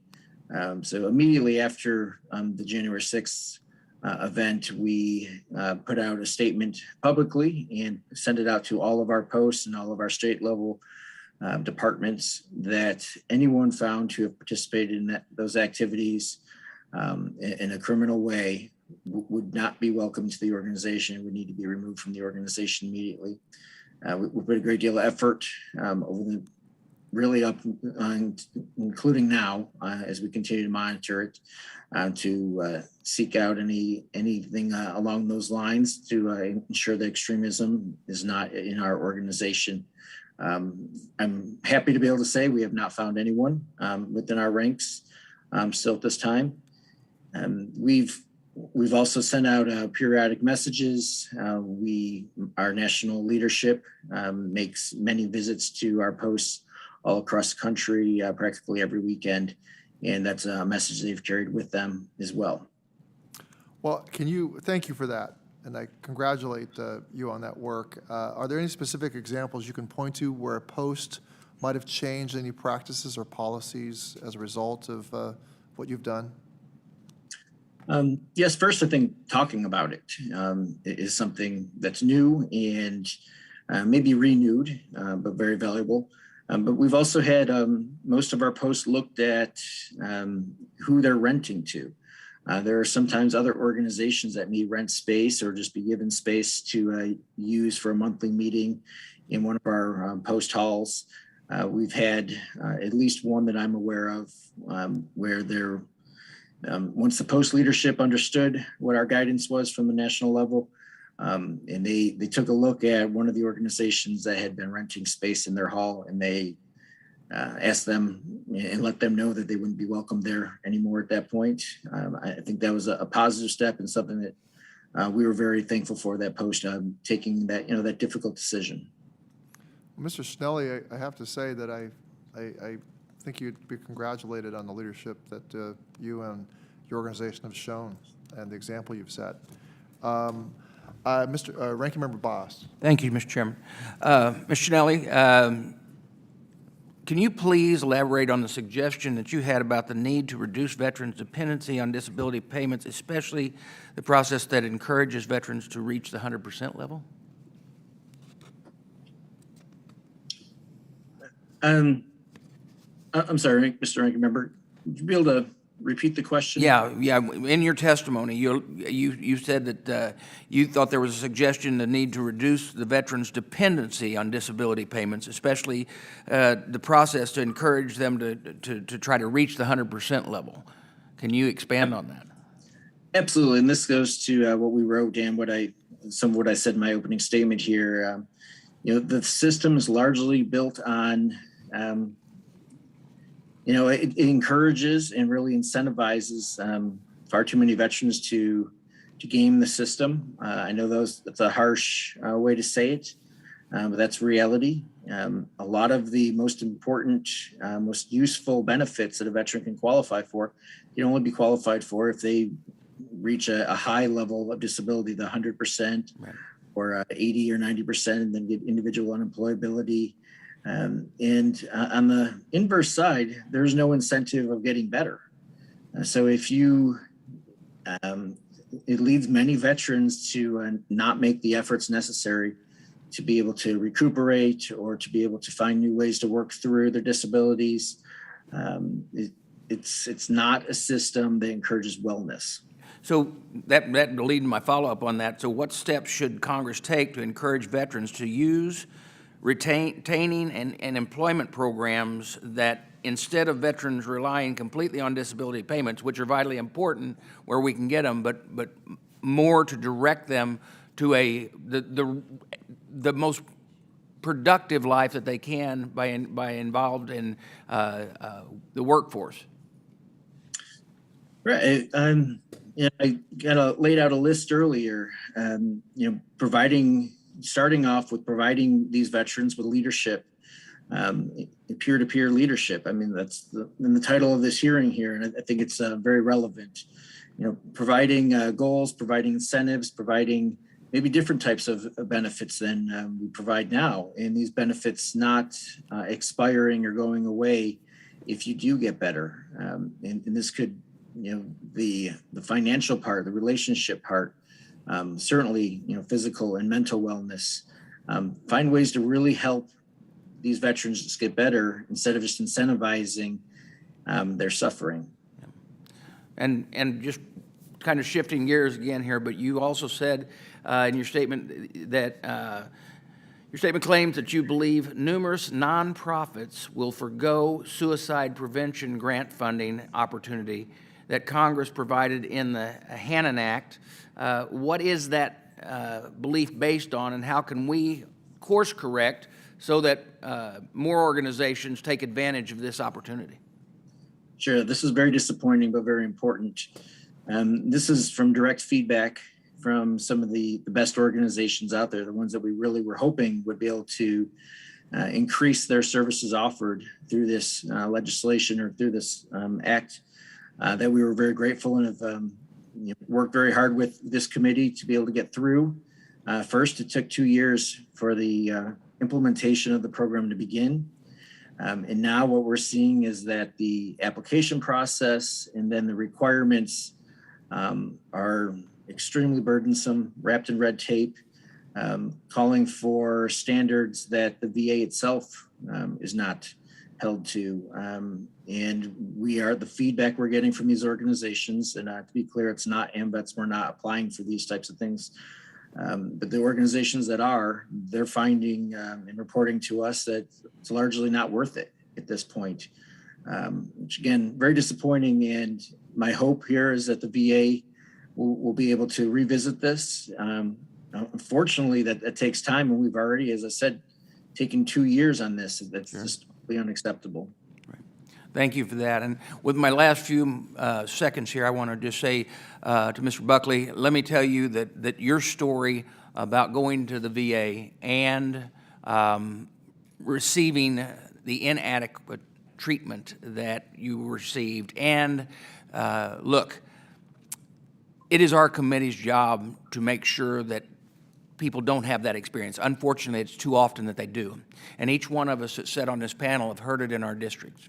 And we're trying to argue on not only your behalf, but every veteran out there, that the service that they receive at the VA should be a quality service, and that each person that works at the VA understands that they're serving the veteran, not self. Serving veteran above self. And that we need to, and also then to encourage those because of whatever reason that do not seek help from the VA, that they actually seek that help from the VA. With that, I'm over on my time. Thank you. I yield back. Thank you, Ranking Member Bost. Chairwoman Brownlee, 5 minutes. Thank you, Mr. Chairman.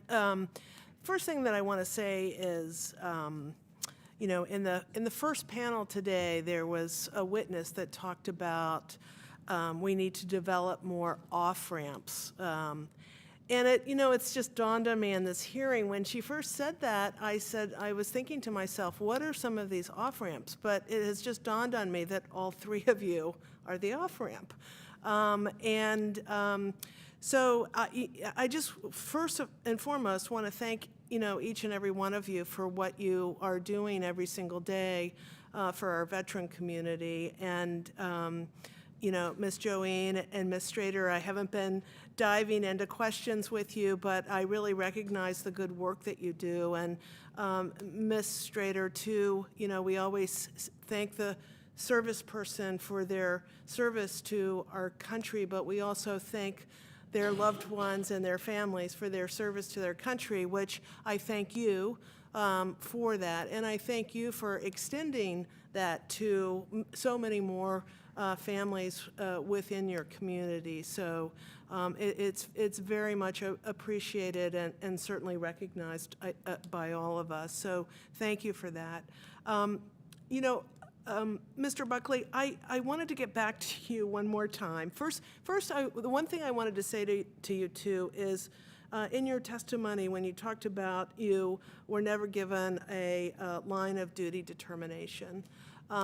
This is a big issue within the Department of Defense that needs to be clarified. These lines are really, really, really, really murky. They need to be more clear. There needs to be better transparency on this. A line of duty determination includes both physical and mental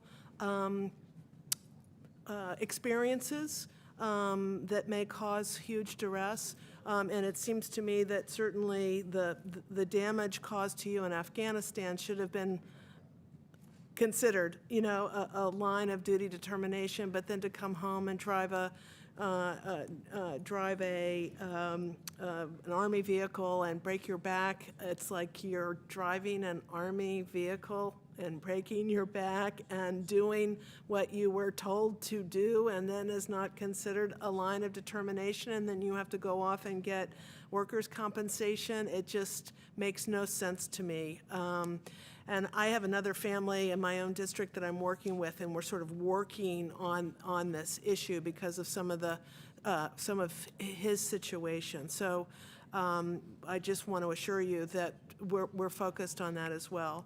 What I again wanted to drill down a little bit further, just in terms of your intervention.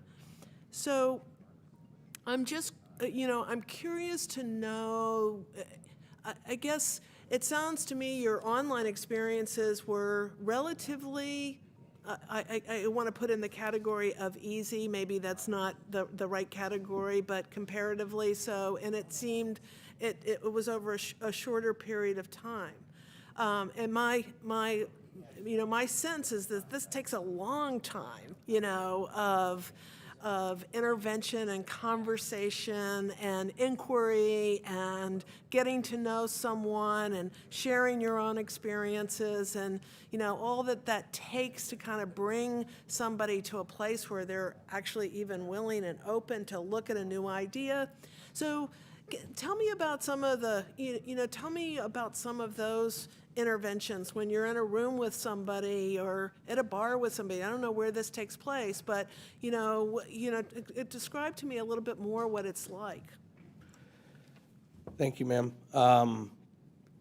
It's revisiting their trauma, and it's acknowledging their grievances and their traumas and their issues that they're experiencing. One of the veterans I worked with was devastated because he found out he had heart disease due to some dental issues that he was facing. But in order to receive dental services at the VA, you have to be 100% disabled. That needs to change. I do have a bill on that. Thank you, ma'am. Thank you for that. But it's humanizing the individual, building an organic relationship. Nobody's going to listen to you because you tell them to. You have to lead by the example. And the members at this table have dedicated their life to being that example. And I'm just thankful to be sitting beside such amazing individuals. It's an honor and a privilege. Well, again, to all three of you, to the AMVET witness as well, really thank you for the service you're providing to our nation's veterans, and my deepest gratitude, and I really recognize the fact of what you have said, that the VA has all of these services that may or may not be effective. We always say here on this dais, if you've seen one VA, you've seen one VA, because there are pockets of real success across the country, but we can't scale that up. That seems to be always to be the challenge. But we need to do a better job of supporting organizations like you, who are on the ground in your communities doing the work that you're doing. And we have veterans come in time and time again testifying in front of us that talk about those people in their community that saved their lives. So thank you for that, and thank you, Mr. Chairman, for having this hearing, and with that, I thank you for my overtime, and I yield back. Well, Ms. Brownlee, I certainly do thank you for the amount of time you've devoted today to this topic, and members are busy, but I'm very grateful that you as chair of the Health Committee were here to take in all this. Mr. Mervan, I call on you for 5 minutes. Thank you, Chairman. Ms. Jonet, my question to you is, you had mentioned in your testimony about the ACE study, the Adverse Childhood Effects Study, and the vulnerabilities that veterans have, primarily through PTSD. If you can link those past experiences towards how that links towards behavior with extremists, and how you tailor that into your program to assist those individuals, how is that data helpful to you to understand that background? And do you have any suggestions how the VA can start looking at things like that to maybe be a predictor of people who may need more help when it comes to mental health? Thank you very much for your question. So we got to this conclusion by both analyzing data from actual interviews with former extremists, trying to understand what led them, why did they get involved into an extremist group? What was it that extremism provided in the first place? But also by collecting data from all the cases that we've had on the helpline, which is hundreds and hundreds of families coming to us and explaining what happened. And with this data, we're able to see that we call those unaddressed grievances and vulnerabilities, create just pockets that can be, that just are quite void and need filling into an individual, and that an extremist group does provide this. And knowing and understanding that, understanding how this vulnerability exists and needs to be redirected, because very often we see anger, resentment, sadness, solitude, and those need to be fixed and healed in order for someone to be living the best possible life that they can. And so using those, we are able to provide support that is tailored to the individual, trying to figure out what are the roots of the trauma, trying to figure out what are the roots of the grievances. And once we're able to analyze and identify those, then we can provide alternative solutions to be it for, if it's a sense of purpose, a sense of belonging, a need for brotherhood. And so knowing those, being able to properly diagnose what is happening and what the issue is, we're able to provide solutions. And I think one of the efforts that could deserve more attention is being able to effectively identify the issue. Today we see that extremism has been widely misunderstood. It's been instrumentalized politically again and again, but using that public health approach really enables us to say, okay, well, if a sense of purpose and a need for structure is what you apparently are looking for into extremism, then we can provide you alternative with civic engagement, for example. If it's a sense of brotherhood, we can find peer-to-peer support for you to engage in, and really making sure that we have those alternatives ready and available as well. And if I can switch to Mr. Buckley, was it that lack of mission and that lack of brotherhood that led you, or you believe had that connection to the extremist groups that you turned to? Sir, I've thought about that question since I left the movement. And I think that a soldier will always create his war. It's what we do. We fight. I just chose the wrong war. I was misled, and I was taken advantage of, and I allowed that to happen.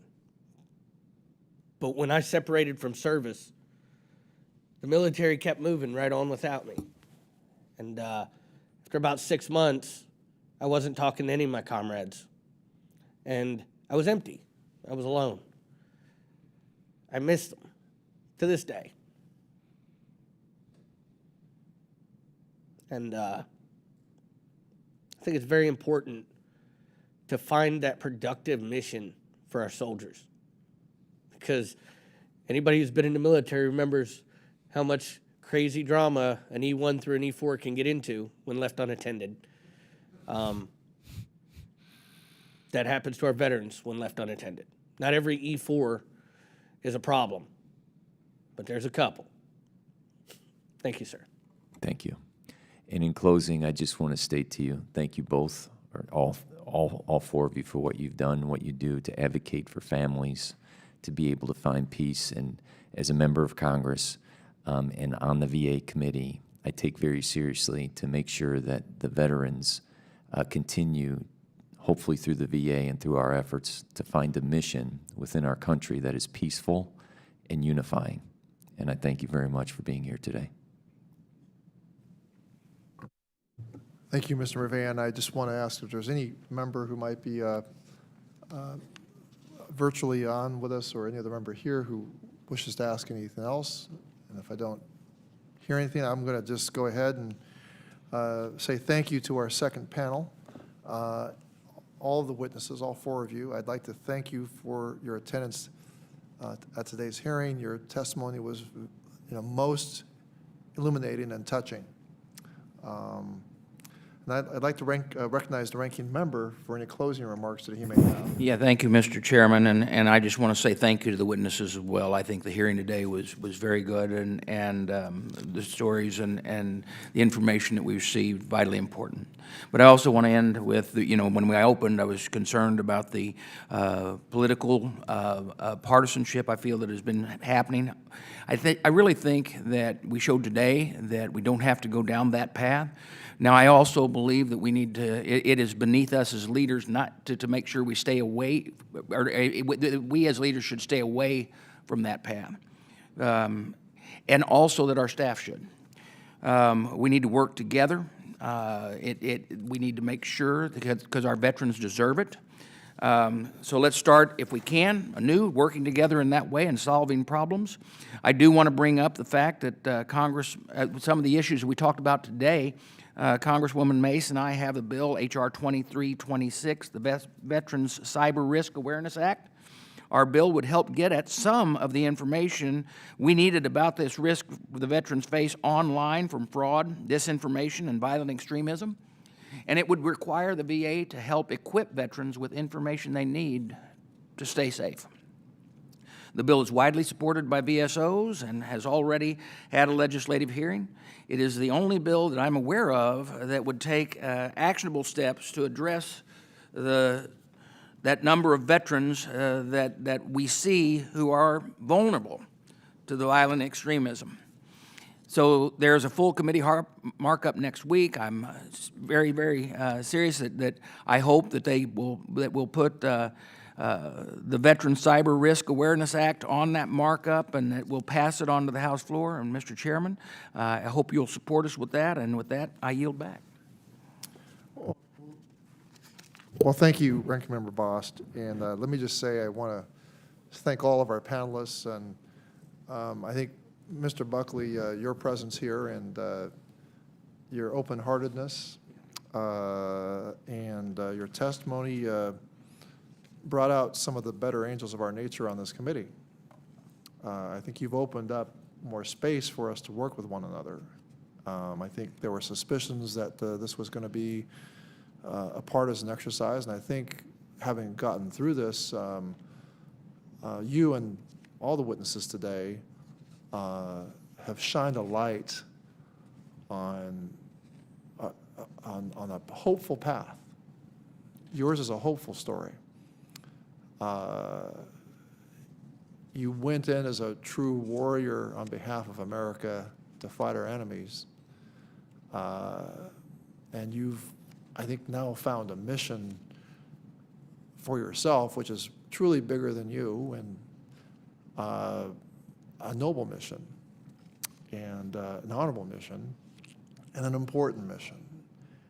I see the biggest danger to America. You know, we see a threat right now in Europe, and we have threats all around us, and some, you know, many people are focused on China, but I'd say the biggest threat is the disunity among ourselves and the perilous place we find our democracy in. And some of it has been stoked, much of it's been stoked by people outside the country. They've taken advantage of this division. So we can become a stronger America. You've helped us become a stronger America today. And so I with all humility, thank you for being here today. I'm very emotionally moved by, I think we all were. So you've all helped us put into context the various factors that place a small but growing number of veterans at risk of radicalization. But you've helped us understand radicalization in general. Maybe give us a new way to talk about it, a new language to talk about radicalization, and how individuals, including veterans, are recruited by domestic violent extremist groups or violent. We know that there are applications outside of our domestic arena. By better understanding these factors that facilitate the radicalization process, we can begin to identify possible solutions to mitigate the threat of domestic violent extremism. I want to thank the staff for assembling just an amazing array of witnesses that we had on both panels. And I'll say that all members will have 5 legislative days to revise and extend their remarks and include extraneous material. Thank you again for appearing before us today, and this hearing is now adjourned.